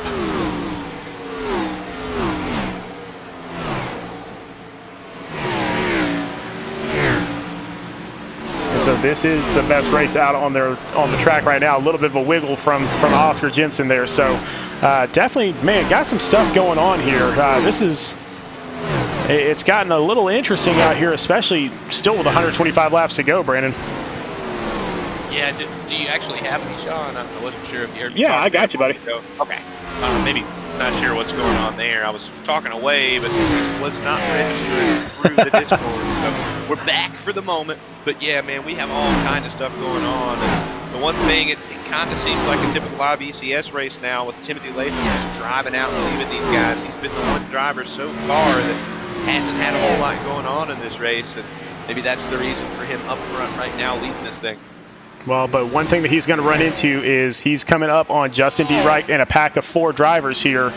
And so it's going to be pretty soon that he's going to have to deal with that lap traffic. You can see Timothy Latham coming into the back of that picture there. Yeah, and that's where, you know, if you're Philip Loy, you have to capitalize, right? Because right now, actually, I'm going to change that. I'm going to say you don't have to capitalize. For Philip Loy, you don't care if Timothy Latham wins this race by 5 laps. 2nd place right now, you transfer to the next round. So if you're Philip Loy, you let Timothy Latham drive off into the sunset, and you just worry about 3rd, 4th, 5th, on back from there because, you're making the next round, and that's all you can ask for here in Bristol. But for Timothy Latham, Kendall, LeBron, Dakota Jorgensen, not really going to get the same luxury, and even though they're 2.2 and 3.3 seconds behind, he still has to be on top of his game because they're going to be, Sean, as they continue to try to chase down this 5 car. Well, that 5 car is definitely starting to lap these cars, but Justin Boyles does not want him to get around him because Justin Boyles still, even though he's in the next round, he just wants to be out there. He wants to not be on or off the lead lap, so he's going to make it a little bit difficult, I think. Yeah, this is where it gets scary for the leader, though, because he's racing around these guys that are trying to stay on the lead lap. They obviously have a little bit of damage. They're beat. They're banged up. Oh, and I thought he was about to have contact right behind him, but Timothy making it look easy for those 2 cars as he laps both Justin Boyles and Justin D. Wright. Next on the target, Sean, the fan favorite, Ted Pullen. And Philip Loy is just falling behind because of these lapped cars. So this is where Timothy Latham shines. This is where he pulls away from everyone because he has clear skies all the way to Ted Pullen right now, while Philip Loy is really dealing with these lap cars. Yeah, and the one thing you don't want if you're these guys right now, especially, guys that have had a shot at this, Oscar Jensen and Zach York, who are already 6 seconds behind, right? You don't want it to be a green flag cycle for too long because Timothy Latham is in clean air while you're catching lap traffic. And by the time Timothy catches it and has disposed of it, maybe these guys are just getting past the cars behind them. You see now, as likely we have 3rd, 4th, 5th place just clearing the pack behind them. Timothy's already started passing and easily done with Jordan Saylor's, I'm having a tough time with Jordan Saylor's name, but he's quickly reeling in another lead lap car here, that being Ted Pullen. And beyond that, Sean, it's a little bit of a drive to get to Zach York and Oscar Jensen, but he's putting them down quick. Well, you know, Timothy Latham had a 1 second lead when he passed all these lap cars. Now he has a 4 second lead. So, Brandon, those lap cars did a lot of damage to those chances of anybody catching Timothy Latham. Yeah, and right now, if it stays green, I'm going to imagine, depending on when we see guys get in and make their pit stops, Timothy's got a good shot of winning this one by a lap. And that's, you know, that's nothing that these guys are doing wrong. It's just how lucky Timothy Latham right now is catching his lap cars, because he's catching them at the perfect time. He's getting past them. You know, they're worried about the 5 car. Here at Bristol, once the 5 car, you know, hey, you know Timothy Latham's the leader. Your spotter says, hey, the leader's coming. The leader's the next car behind you. After that, Sean, he doesn't really give you an update. So by the time Philip Loy, who primarily isn't a front-running car, you know, that we've seen in the last few weeks, by the time he gets to you, you're not really thinking, hey, this guy too is a leader, because he's 4.3 behind Timothy now. So that's the unfortunate side of the guys back behind him. You know, Kendall LeBron as well, 4.6, and actually about to challenge Philip Loy here in a few laps for second place. Well, Timothy Latham has passed Ted Pullen, and so now there are only 6 cars on the lead lap. Zach York, we will show him. He is the last car on the lead lap, and you can barely see. I think that is Timothy Latham coming into the picture at the very, very back. So still a little bit of time before Zach York goes a lap down, but he is the last car on the lead lap right now, and he is dealing with some lap traffic of his own. Yeah, and that's what was wondering me here.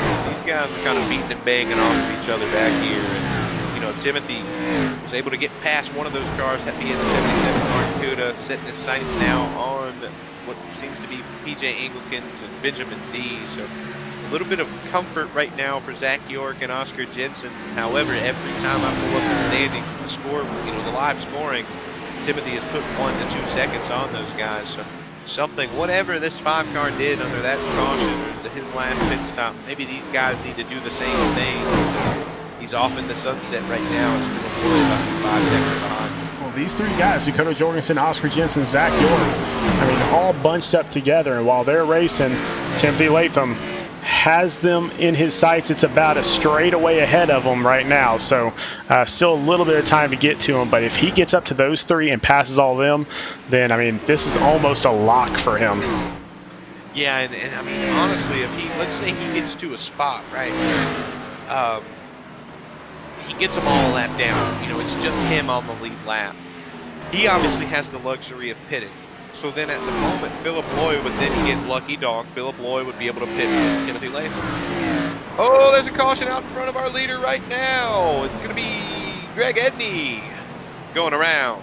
Let's see if we can't. Yeah, he is. Oh, man, his car is all beat up. Front, back, everywhere. Let's see if we can't get a wreck replay and find out what happened to Greg Edney, and that is not what Timothy Latham wanted to see. I think he would have rather seen it right now than in about 3 laps, because it wasn't far off the front bumper of that 5 machine. And Jordan Sailors is the one racing side by side. Oh, and Jordan Sailors just tags him. I'm not sure if he got loose and just came down into him or what. That was, he just got right into the back of him.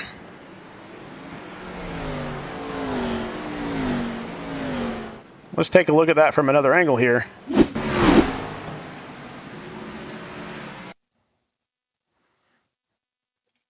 Maybe we can see. I mean, he just, Brandon, I'm not sure, man. He just got right down into him, Jordan Sailors did. Yeah, I'm not sure if he didn't, you know, realize that that car was inside, or that one's a tough one to call. Maybe, obviously, frustrations up the 55 and the night going sour. The one thing that I will say is by the time 2nd, 3rd, and 4th got to their box there, Sean, Timothy Latham was already leaving his. So, obviously, your race off the pit road is going to go to Timothy Latham in the 5 car, but man, that's tough. And you know, not really sure if that's going to squeak in there. Justin Boyle's trying to avoid the commitment call and maybe get a waiver round. But just as I was saying though, Sean, these guys now that were pinned a lap down, if they take a waiver round, Timothy's going to catch them so fast that it was all for naught. And it looks like Ted Pullen was our lucky dog. So then we should have, well, actually, I'm waiting on my scoring to catch up, because right now I'm showing 9 people on the lead lap. Yeah, and I know Justin Boyles, Justin D-Reich both are going to obviously take the wave around here, but they're going to be so much slower than Timothy that I think he catches them. Actually, Kendall LeBron showing as myself the leader here. I'm not sure if you're seeing. No, he actually pitted late there.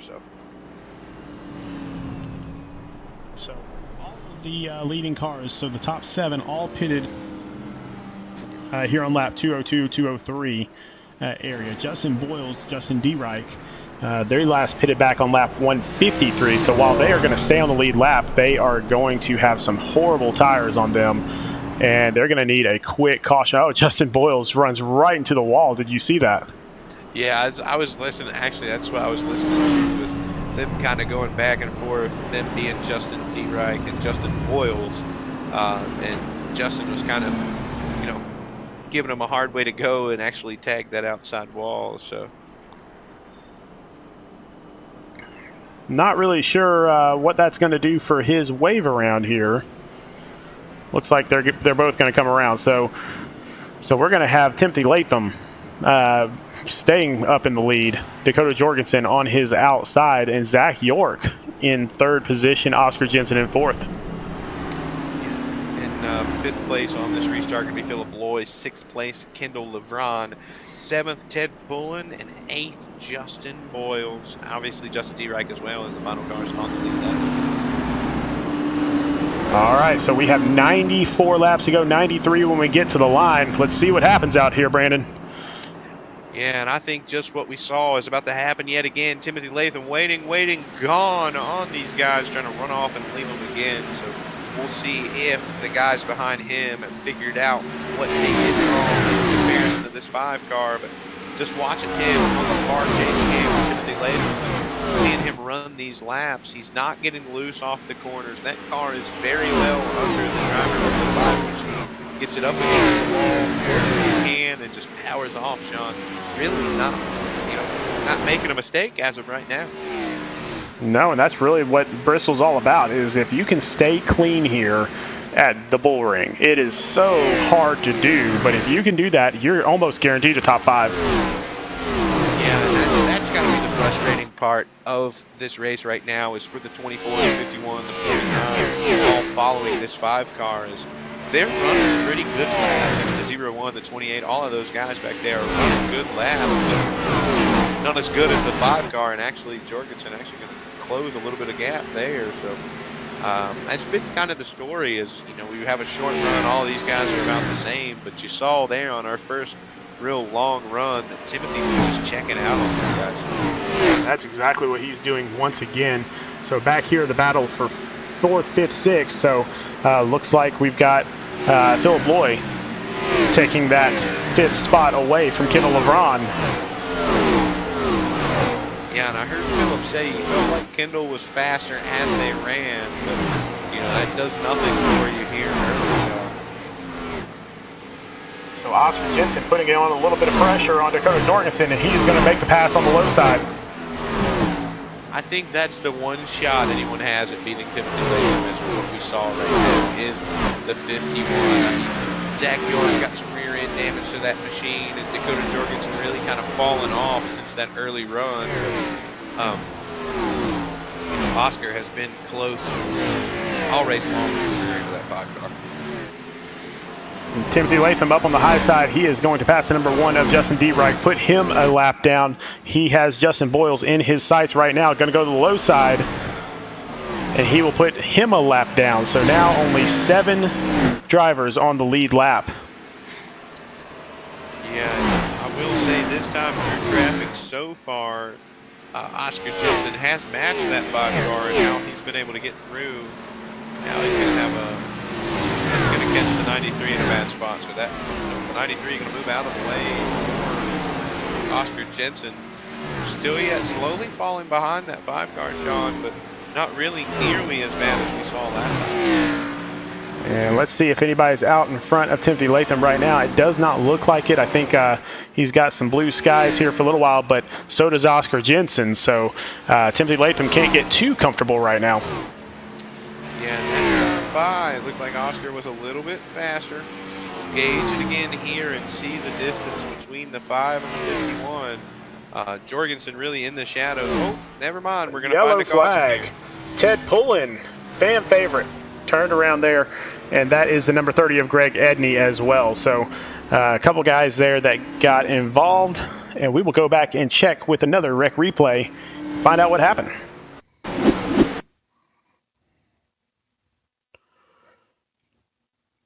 And so it looks like the number 30 right up on the tail of the 55 Jordan Sailors. So once again, Jordan Sailors kind of involved a little bit. Greg Edney gets turned around, and that involves Ted Pullen as well. So Greg Edney and Jordan Sailors once again tangle out there on the track. So not sure if that was maybe a little retaliation or what, but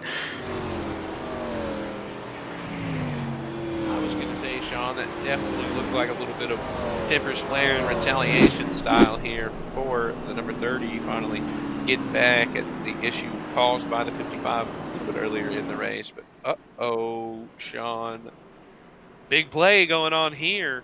The 51, the 49, and a couple other lead lap cars decide to pit. Dakota Jorgensen, Timothy Latham decide not to pit. Kendall LeBron also staying out, it looks like. Philip Lloyd. So they're going to have 20 lap better tires. And could this possibly be the last pit stop?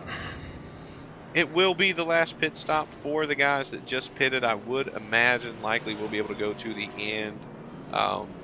Obviously, we're going to see the 5 car come down pit road at some point, especially, you know, the next caution if he's not in the lead anymore. But he does have some cushion out back, being the 24, the 28, and the 01 all staying out with him. But Oscar obviously feeling like his best opportunity to beat the 5 was to get newer tires. However, you know, if that's the last set for Oscar, and I'm not sure what, you know, their current set stand as far as tires that they have remaining, but if that's the last set for Oscar, Timothy Latham still has a set left, so it'll be interesting to see how that plays out as we go. If Timothy and Oscar both have another set and Oscar can't get around that 5 car, that pit stop was all for naught, Sean. Man, just looking at all the storylines that are out there on the track right now. So obviously Jordan Sailor is extremely frustrated right now. He's about 8.5 laps down. Is there any way for him to get back into this thing at this point? Not as long as that 01 car is sitting clean and clear. And honestly, no, that's really his only opportunity, because going back to the spreadsheet that I've put together here, and of course this is not exact, but Mark Kuda, who is currently 11 points to the good, if he was to fall back to Jordan Sailors, he would have to then lose 7 points, or 11 points, sorry, to Jordan Sailors. And right now, there's only, 16 cars still in this race, and as we approach lap 250 here, it's almost impossible, almost 15 cars that he would then fall behind. So realistically, as long as Philip Lloyd doesn't have a disastrous end here, I think Jordan Sailor's opportunity for the playoffs is done, Sean. All right, Timothy Latham, pace car drops off right over our camera, by the way. And so Timothy Latham takes off, and he's going to try to get out in front of Dakota Jorgensen. Dakota Jorgensen got a great restart there, though. Yeah, that's really been the big thing here. Oscar was the only guy we saw really try that top line, and it worked for a while. But eventually, Timothy was able to get by. Actually, Philip Lloyd now coming to the bottom of Dakota. Not going to make it happen yet, but Justin Boyle's spinning. Yeah, that could be huge here, because if we start getting a little bit of incidents and cautions, and I don't think we have one yet, if we do start getting those cautions, that'll make it interesting. The tires amongst the 5, the 49, the 51, all of those guys in the top 5 now. Because right now, Sean, the new tires on the racetrack, the 49 and the 51, are racing each other, so obviously not gaining anything out of their new tires, racing each other, because the 5 car continues to drive away. And Jordan Sailors just entered into the pits. Not sure if that's going to end his night or if he's just trying to get new tires so he can get back out there and hopefully make a run at this thing. Yeah, and I actually have the chat bar pulled up in case Jordan Sailors decides to hang it up here tonight. Oh man, the 5 car, the 8 car close together there as he passes Justin Boyle. Waiting to see if by chance Jordan does discontinue this race. That will mean everyone remaining will automatically lock into the next round. As far as Greg Klein is gone, Jason Tripp was not here, and Tim Hendry did not make the lap. So if Jordan Saylor disconnects, that'll be it, Sean. So we got a couple guys out in the chat right now. Pablo Escobar. I know who that is actually. So I believe that's Chad. Pablo Escobar is Kyle Speed. Oh, that's Kyle Speeds. I apologize. See, I always get that. Never mind. I didn't know who it was. So anyway, Kyle Speeds saying anybody but Latham win this thing, please. And then Shane Marchione, I'm gonna butcher it. Sorry, Shane. Let's go number 24, Dakota Jorgensen. Bring it home. And Dakota Jorgensen is in second right now as Timothy Latham goes through some lap traffic. And so now might be his best chance for it. Well, he's actually about to lose that second spot currently to Oscar Jensen for bringing those new tires underneath the 24 machine. Kyle Spees, yeah. If Timothy Latham's in the race, that's pretty much been a lock here as of late. Any race he's joined, he's pretty much won. As I said, been best friends with Tim for multiple years now, and if there's one thing that he can do, it's drive a race car. Shane put into the chat, you definitely butchered it. So sorry about that, Shane. I'm just going to call you Shane from now on. I apologize. I'm gonna try it here. I'm gonna guess that it's Marchione. Maybe that's better. Let me know if that's better. Probably not. Might be further away, but Marchione. We'll see. Either way, Shane, we appreciate you being here, buddy. We really do. For those 20 viewers that are out there right now, go ahead, definitely mash that like button, mash that subscribe button. We do have a lot more races going on Wednesdays, Fridays, and Sundays this season. And then next season, a lot of races happening. Well, the one thing that I have to say wrong, so we're both wrong on his name. The one thing I have to say for the race, Sean, Daniel Dow disconnecting from the race.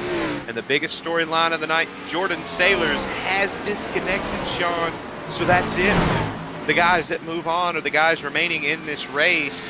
The bottom of the cutting line doesn't matter now, Sean, because Jordan Saylors is gone. And just a rough night for Jordan, and we hate to see that there. He is a very, very great racer, just a really tough night for him. But once again, all those guys that are out there that are still qualified for the playoffs themselves are all in at this point, with the exception of Jordan Saylors, who just disconnected, and then Greg Klein and Tim Hendry. Yeah, and with those guys leaving, now, it makes it impossible to gain points on the guys ahead of them. So even right now, if at this moment Philip Lloyd blew his car up, as long as Jordan Saylors doesn't reconnect, it's not a whole lot to be done now. Well, but there is still a race going on. So we got Timothy Latham out front, still under a second. So Oscar Jensen trying to keep him close to see what happens here. Now, Oscar does have 20 lap better tires, and so that might be the difference here. But he's not pulling him in nearly as fast as I think he should be with those new tires.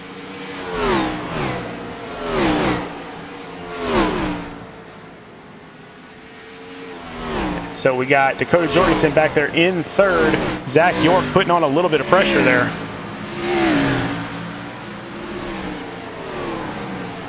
Sorry, I went quiet on you there, Sean, as Oscar Jensen starts to track down Timothy Latham now, this time by 1.5 tenths of a second for the race lead. I did just have a little one walk into the room. He woke up in the middle of the broadcast here, so that's why I was silent. But back, out front, Oscar trying to get it done. Timothy starting to find the bad end of those tires and just has to hold on here, Sean. And looking out there, Oscar Jensen making that pass. And so here we go. The winner of Stage 1 passing the winner of Stage 2. We still have 52 laps to go out here at the Thunder Valley 300 at Bristol Motor Speedway. At some point, Timothy Latham has to get tires, right? Yeah, there's a caution. I think all of these guys are going to come down, and that's where, that's what I was really saying earlier, Sean. The biggest thing that's unfortunate is it took the 51 so long to catch the 5 cars that now he's probably likely used up most of the good in those tires. And same for Zach York as he tries to knock off third spot from Dakota Jorgensen back there. I want to focus back in the chat because I see good buddy of mine, Joshua Medlock, out in the chat saying, come on, LeBron, get it. Josh, if by chance you missed the Darlington race, Kendall LeBron put on a show for these guys, actually brought home the W there. Feel free to go back and check that one out because Kendall LeBron was on rails that entire race. Right now, Kendall LeBron back here in 6th. He is not in danger from Justin Boyles right now. Justin Boyles is a lap down, so he is solidly in 6th. He is the last car on the lead lap right now, is Kendall LeBron. Yeah, and he's impressed me a lot here in round 1. Just speaking of Kendall LeBron in that 28 machine, he's done, pretty much the unthinkable. Not only did he take a win away from what's been our core, 4 or 5 guys that have been solid, or 6 if you look at it, the 5 other than him locked into the round or to the next round early here. Kendall has equalized himself with those guys, and here yet, 6th place, probably in Kendall's mind, the way he's ran in round 1 is an awful finish, but it's been a solid round 1 for Kendall LeBron. It is on our YouTube channel at Speed Racing Network. Gosh, I see that you said you missed it. You can go back and it was a heck of a race. Kendall up front all night long and actually got it done, burned it down. It was awesome to see because, as I was just saying, we've had a few drivers that have been our front runners. Kendall busted right through those guys and went to the top of the chart. He was actually the very first driver locked into the next round. Now up front, Oscar Jensen, he has really expanded that lead. So about 3.5 seconds now on Timothy Latham. So I wish we had a gas gauge, and the reason I say that is because in my mind these guys can make it to the end. But if by chance they can't, Sean, and even Oscar has to pit, unless he short pits, Timothy maybe going to find pit road here soon and get new tires and be able to run Oscar back down, and then you just have the flip-flop effect, and whoever's out front at the end of it will be who the winner will be. Well, best race out there on the track right now is Zach York trying to track down Timothy Latham. And again, Zach York has 19 lap fresher tires than Timothy, and he is going to try to set him up here. Timothy is just really hoping for a caution right now. That is the only way he is going to get back in this race. Yeah, and I mean, that's the absolute honest truth, because the thing that Timothy's ran into now is something we didn't see him deal with. He hasn't, and I imagine if we could talk to him right now, he'd say, hey, we haven't really ran green tonight. It's been a lot of cautions, and probably didn't expect it to go this long, but that's the gamble he played, and it's the gamble that's kind of biddable right now, Sean. Yeah, back out there in the chat, Josh Medlock saying Bristol is one of those short tracks that if you make just one mistake, it is over. Well, Josh, we have seen probably about 50 mistakes tonight, and so definitely a lot of battle of attrition out there. The only clean cars that we really see are Oscar Jensen, Timothy Latham, and Zach York, and we do have the caution that they were looking for. If you're Oscar Jensen right now, Sean, you're sick to your stomach, because that was your race, and actually it looked like the Kendall LeBron. It was the Kendall LeBron. It is. Off there in that incident. Did Wizard will bring us our rec replay so we can go back and take a look at that one, but man, Oscar was taken off with that one. About an 8-second lead, it looks like. And it looks like Justin Boyles just gets a little bit out of shape. Jordan Sailors, is that Jordan Sailors back out there? It is, I believe. And he gets into him. Showing disconnected for me. You know what? That might have been a different. Let's try it one more time here. Here we go. So Justin Boyles just slow up on the top of the track. Not really sure what's happening there. So we will go back and try to find the correct replay here. Let's try it one more time. So there it was. So a little bit behind the schedule here. And we apologize for that mix-up, but Justin Boyles just tracking down Kendall LeBron. Kendall gets a tad bit into the wall, comes down, and both of them go spinning. So definitely not the end of the night that they wanted to see there. Yeah, and Justin, I know Justin was my pick to win this thing. Obviously, this has been an absolute disaster of a race for him. I do see Josh Medlock says Bristol does and can bring out many cautions. How many cautions so far with this caution? Sean, do you have that right off the top? I'm counting right now.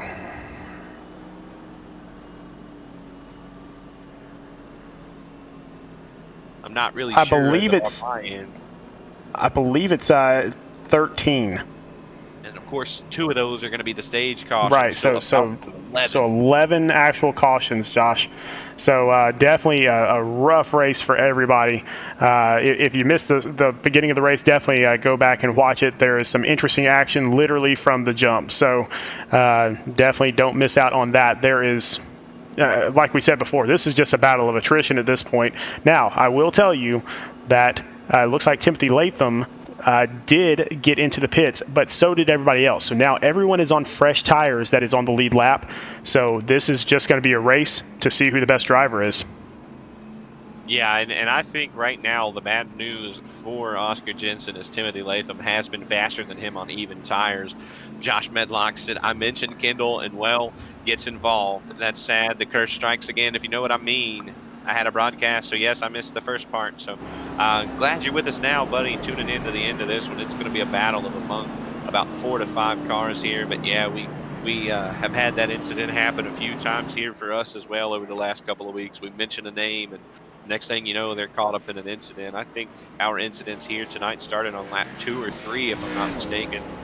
It's kind of been a constant thing here. That was the longest run of the race we've seen so far. So maybe they'll get it going to the end, just about 30 laps when we go back green. We will see those. Well, Josh, I mean, I'll tell you, once a broadcaster, always a broadcaster. It doesn't matter if you're broadcasting this race or another one. That broadcaster's curse is real stuff. So definitely everybody watch out for that broadcaster's curse. Yeah, that's, I kind of actually going to add to that. I chose Justin Boyles as my pick for this race. And, well, you see how Boyles' race has gone. He hasn't had a solid one. So I got him right off the rip, I think. But here we go. Oscar Jensen, Zach York taking off. Timothy Latham already 3 wide, trying to use those new tires, Sean, to catch up to Oscar. And that was a really great move by Timothy Latham. If he timed that out perfectly, you're not supposed to pass on the inside until the start-finish line. I think he may have timed that perfectly. Yeah, and if not, it's really, really close. And Dakota Jorgensen. That's not what you want to see, because they're the 24 going to bring out the caution this time. And just watching it back on the broadcast, Sean, I'm going to watch it one more time here and see just how close it was for Timothy Latham. He timed it absolutely perfect, Sean. He nosed out ahead of the 49 about 30 feet beyond the start-finish line. And we're going to go back. We're going to take a rec replay, take a look at what happened to Dakota Jorgensen here. He just comes around the back end, and Kendall LeBron is there once again. PJ Engelkins and then Justin Boyles all get involved in that wreck. So that is going to be hurtful towards the end of this race. Now, once again, everyone that is in this race right now that is still out there on the track that has already qualified for the playoffs is into the next round. So this does not affect that, thank goodness. But these guys are still racing for stuff, man. They're still racing for pride. They're still racing for fun and just the ability to say that I won Bristol. Yeah, and I have to say the smartest guy locked into the next round right now has to be Chad Genningsman. He didn't join us tonight. He missed the race here, and obviously has kept his car out of the bad luck that has been Bristol. So with that meaning the last Flashpoint Racing race car left without damage, Sean, is the guy trying to steal the win, Timothy Latham, chasing down Oscar Jensen. Now keep in mind, don't look past Zach York there either. So in the number 49, he does have damage front and back, but he has been up there towards the front the entire day. He could pull one out as well.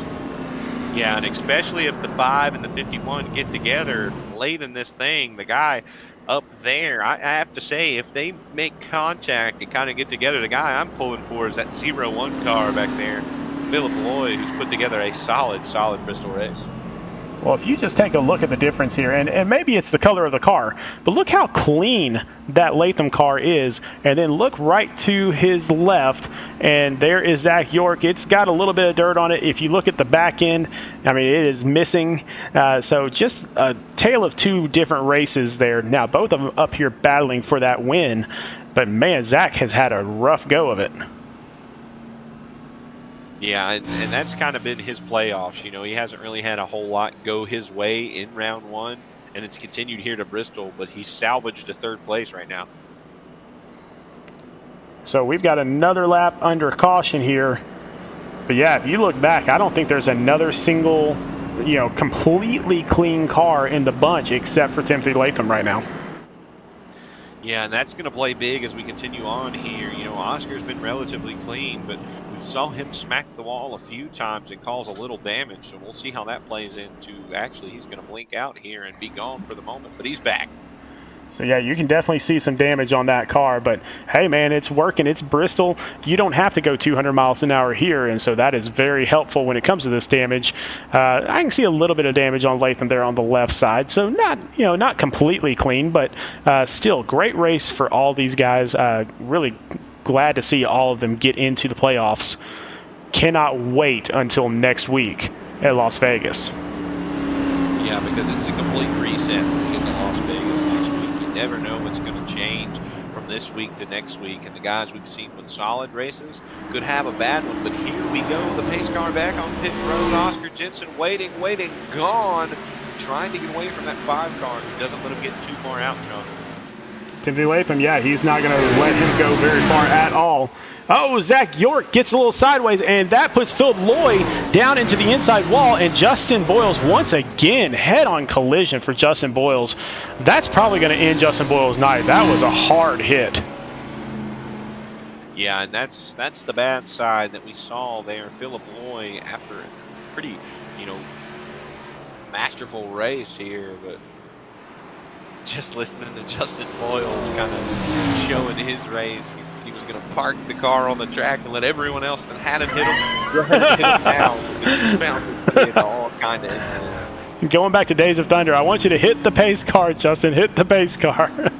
I think that's about the only car that hasn't found contact with that 8 machine tonight is the pace car. And a lot of that probably has to do with the fact that he can drive through it, but not really. Yep, I do see the 8 car smoking. I believe that will be the end of the 8. That was in here. Philip Loy actually looks like he may have some damage. If by chance he has a lot of repairs, this would have been the opportunity that Jordan Sailors just had to hang on for. Philip Loy, I know there's not that many laps left, but had he stayed about 8-9 laps down with the damage to the 0-1, he still may have had a shot. Take a look at this replay, Brandon.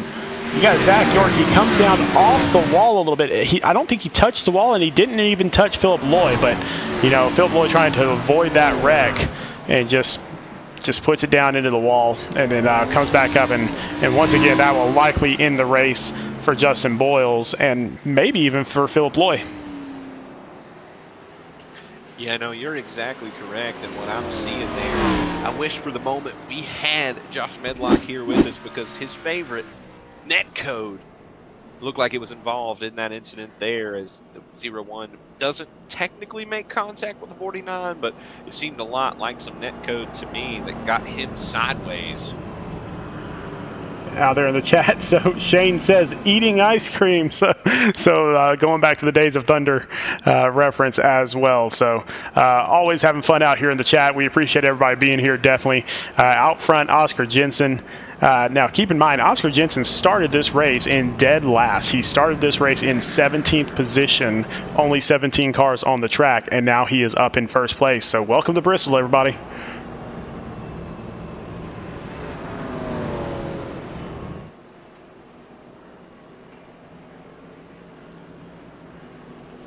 All right, and so second place, Timothy Latham. Third place, Zach York, who once again got a little loose off that corner. So a little bit of net coating there. And then Justin D-Reich, who is not currently in the playoffs, obviously, but he is up there in fourth, just racing for pride. So it's good to see somebody that is not even in the playoffs up there racing for this win. Yeah, and that's been the biggest thing. But as Josh Medlock said down there in the chat, again, had a little bit of audio issues in Discord, but I'm back and live with you, Sean. Handy action, as from the words of Josh Medlock. So a little bit of non-contact leading to contact, but we've got into this thing, Sean. Who do you think gets it done here with about 20 to go?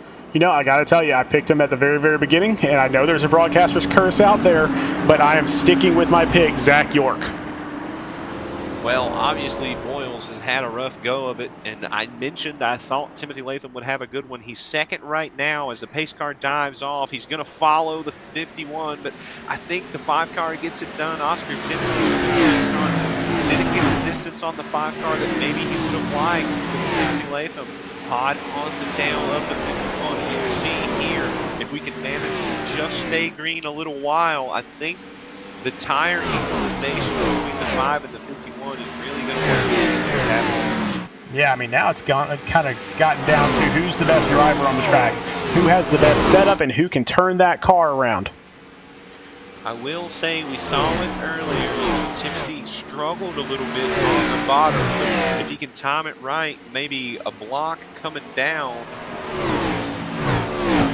Just looking at the chat there, Evan Scott tuning in. I think Josh Medlock, him saying in the chat he wasn't expecting to see you here with us. Glad to see you out there, Evan, hanging tight. Tim's had a good run, but you know, he's got to squeeze past this 51 of Oscar Jensen, and he's had trouble doing that, Sean. On the bottom, he's going to take another one now, but just can't get the traction down there that he needs. Oh! So that's going to give Oscar Jensen the ability to get out a little bit further. Does Timothy Latham have enough time in 15 laps to track him back down one more time?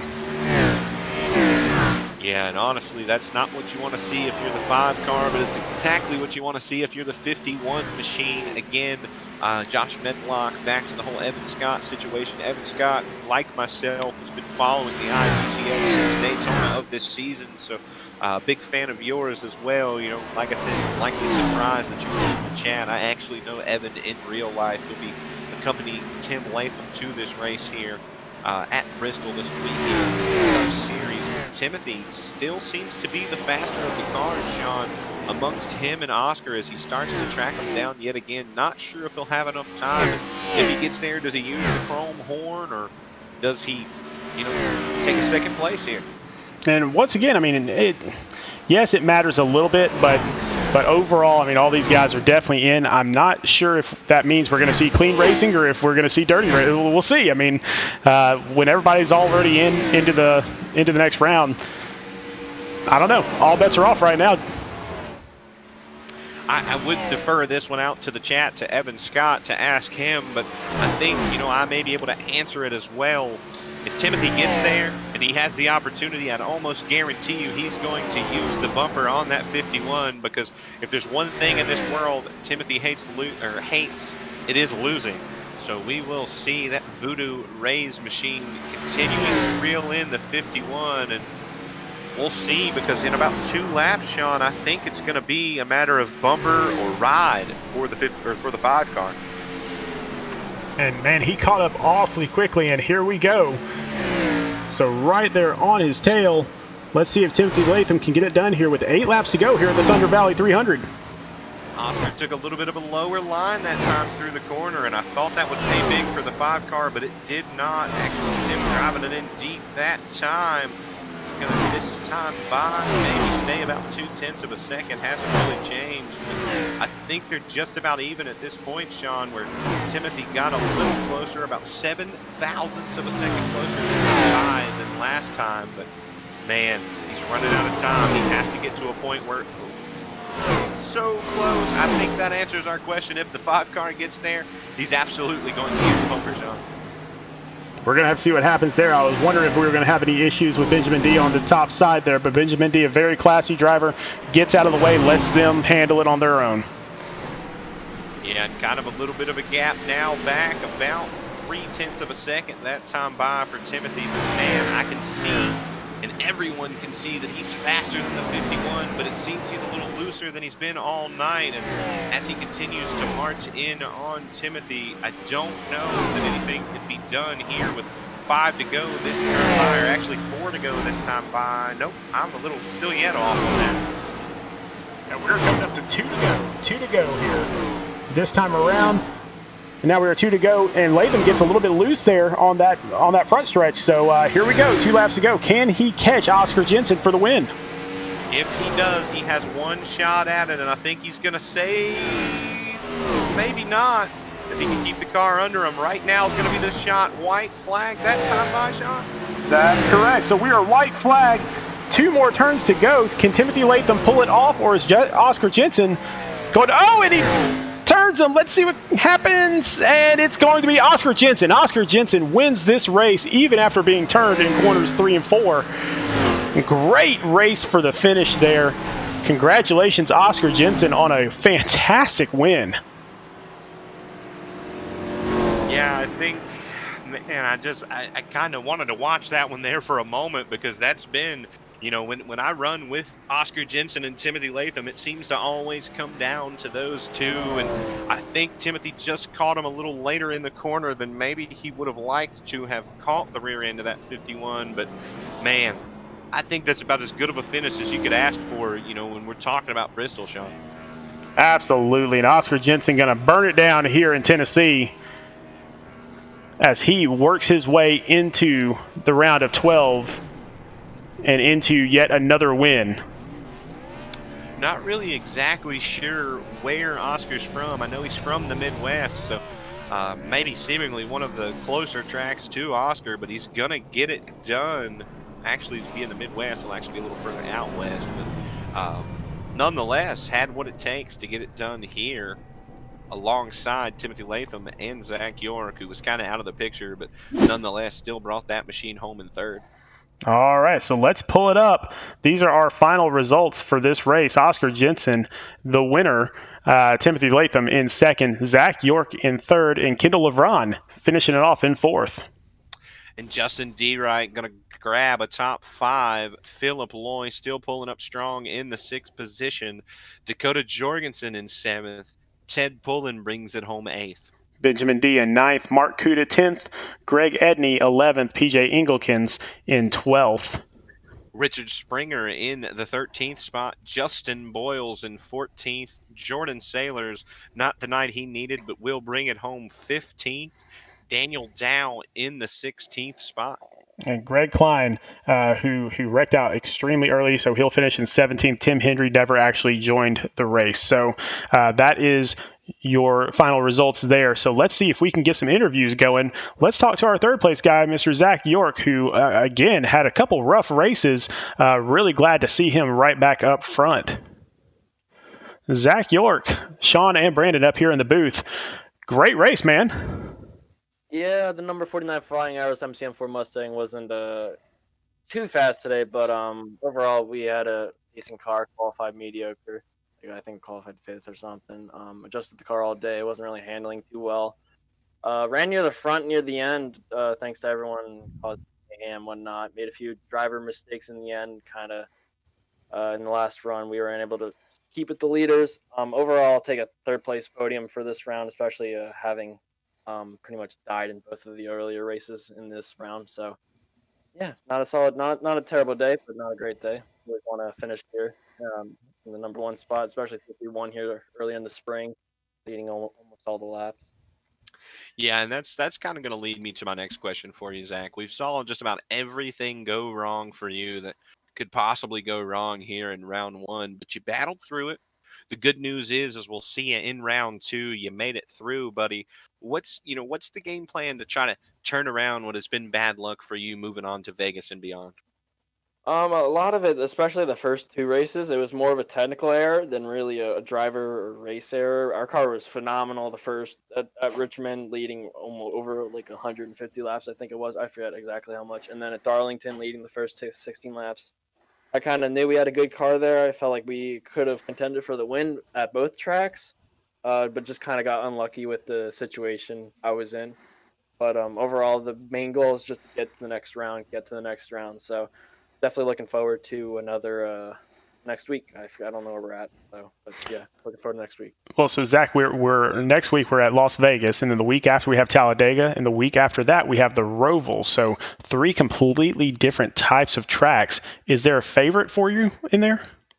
It's gonna be between Talladega and Las Vegas. I'm not much of a road course guy, although I've been fast at all the road courses this year. I feel like we can win at any of those tracks. Honestly, coming here with Flying Arrows, supporting me, MCM, my Care Media, all the Flying Arrows sponsors. I feel like we always have a car contending for the lead every race. Yeah, I think we can win at any track. Doesn't matter what.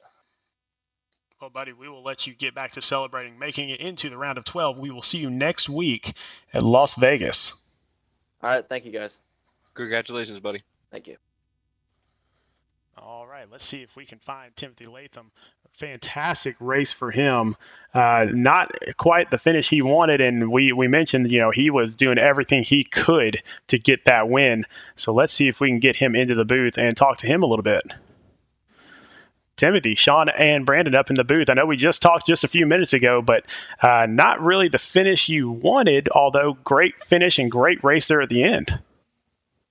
Yeah, I feel like I had the car to win. I just made too many silly mistakes there at the end. But congratulations to Oscar, and hopefully, we get a win next week at Las Vegas or some point next round. But that was a good race. I didn't really want to kill him at the end there. I wanted to get him a little loose into the wall. That's why I just let off and let him have it there. But it was a good race, man. There was a lot of fast guys up there. I hate to see everybody getting torn up near the beginning, but that's short track racing. Yeah, in the words of Denny Hamlin, it certainly is short track racing, Tim. The next round, when I look at the next round, this to me is almost the Timothy Latham round. So of the three, obviously, in my opinion and the opinion of a lot of our viewers, what do you expect out of the next round? I mean, realistically, the way we've seen you run, we could see 3 wins from the 5 car. Which one are you kind of highlighting more as your showtime race, so to speak? Really, I know we had a really good showing at Vegas last time. We finished second to Justin DeRike, and I feel like we had a really good car there. Talladega, I'm always trying to stay clean at the plate tracks, and I'm usually there at the end. Just some things go wrong, and then at the Roval, I really enjoy road courses, so hopefully we can go 3 for 3 there too. Yeah, and I definitely think, you have that opportunity above all else. We saw a little bit of turnaround in the playoffs versus what we typically see, from Timothy Latham. We haven't really seen, aside from Bristol, you really having that dominant car being up front like we saw much of the regular season. Does it feel good, and do you carry the momentum into the next round after the Bristol race here tonight? Yeah, absolutely. It feels good to rack off 2 second place finishes in a row. We'd obviously like to get wins in those, but after the race we had at Darlington and got taken out early on, it was a pretty good bounce back. So with the points reset this next week, and we got a clear head, so just looking forward to Vegas, Dega, and the Roval, and hopefully we can stay in the playoffs.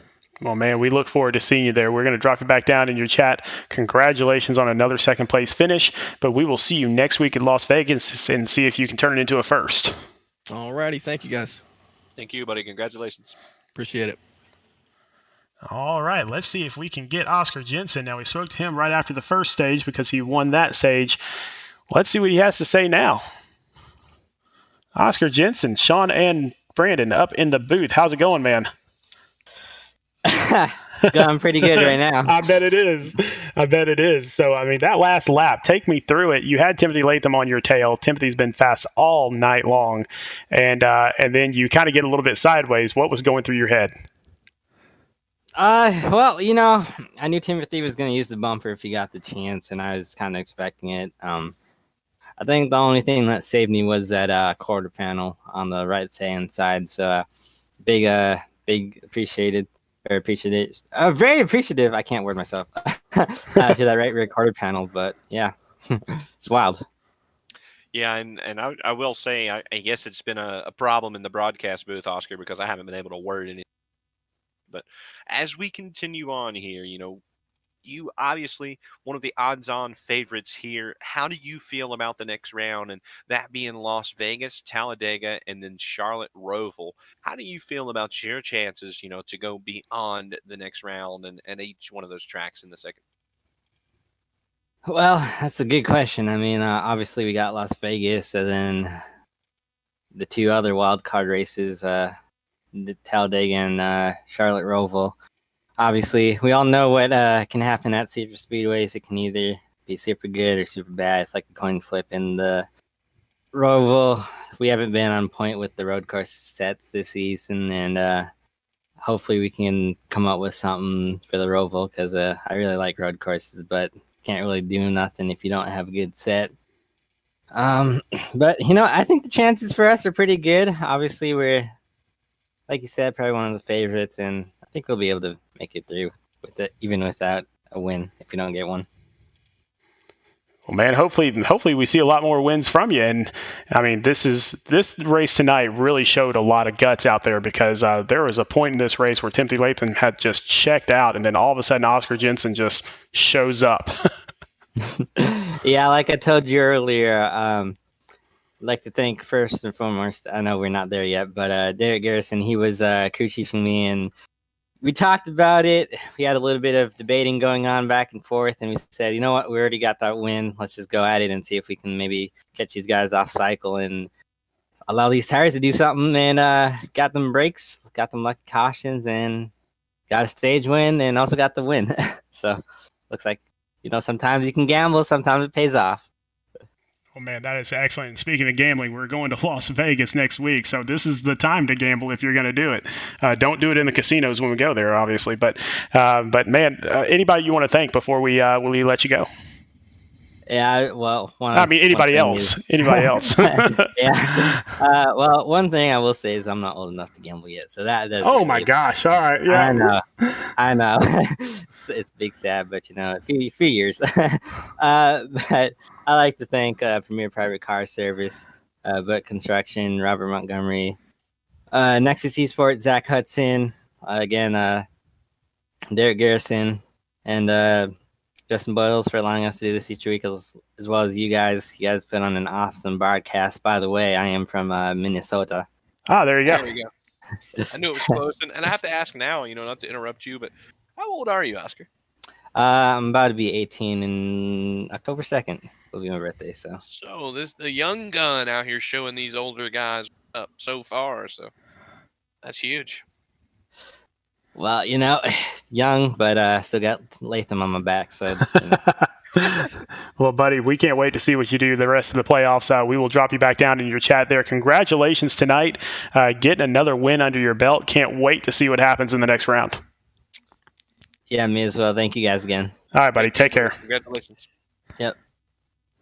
I do real quick, Sean, before we close this thing out, I just remembered him speaking of his birthday. We give a happy early birthday if he watches it back to Timothy Latham. He does have a birthday coming up this week, so happy birthday to you, buddy, and good luck for the remainder of the playoffs here in the IVCS. All right, well, let's talk about the playoffs. So week number 4 of the playoffs. Now we are in the round of 12. We're going to the Desert Diamond 285 at Las Vegas Motor Speedway.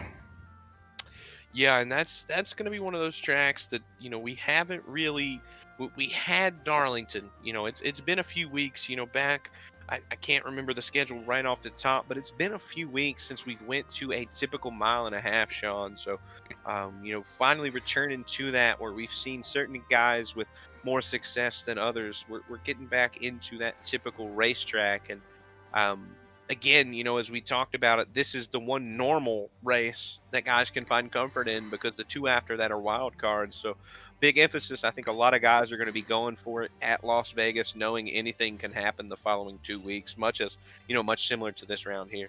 Well, man, I can't wait to see what happens there. So the Desert Diamond 285, don't miss it. Next week, 9 p.m. Eastern is when we are going to get this thing started. So for myself, Sean Griffith, and my broadcast partner, Brandon Superman Brand Browning. See, I keep on messing that up, buddy. So Superman Brand Browning, there you go.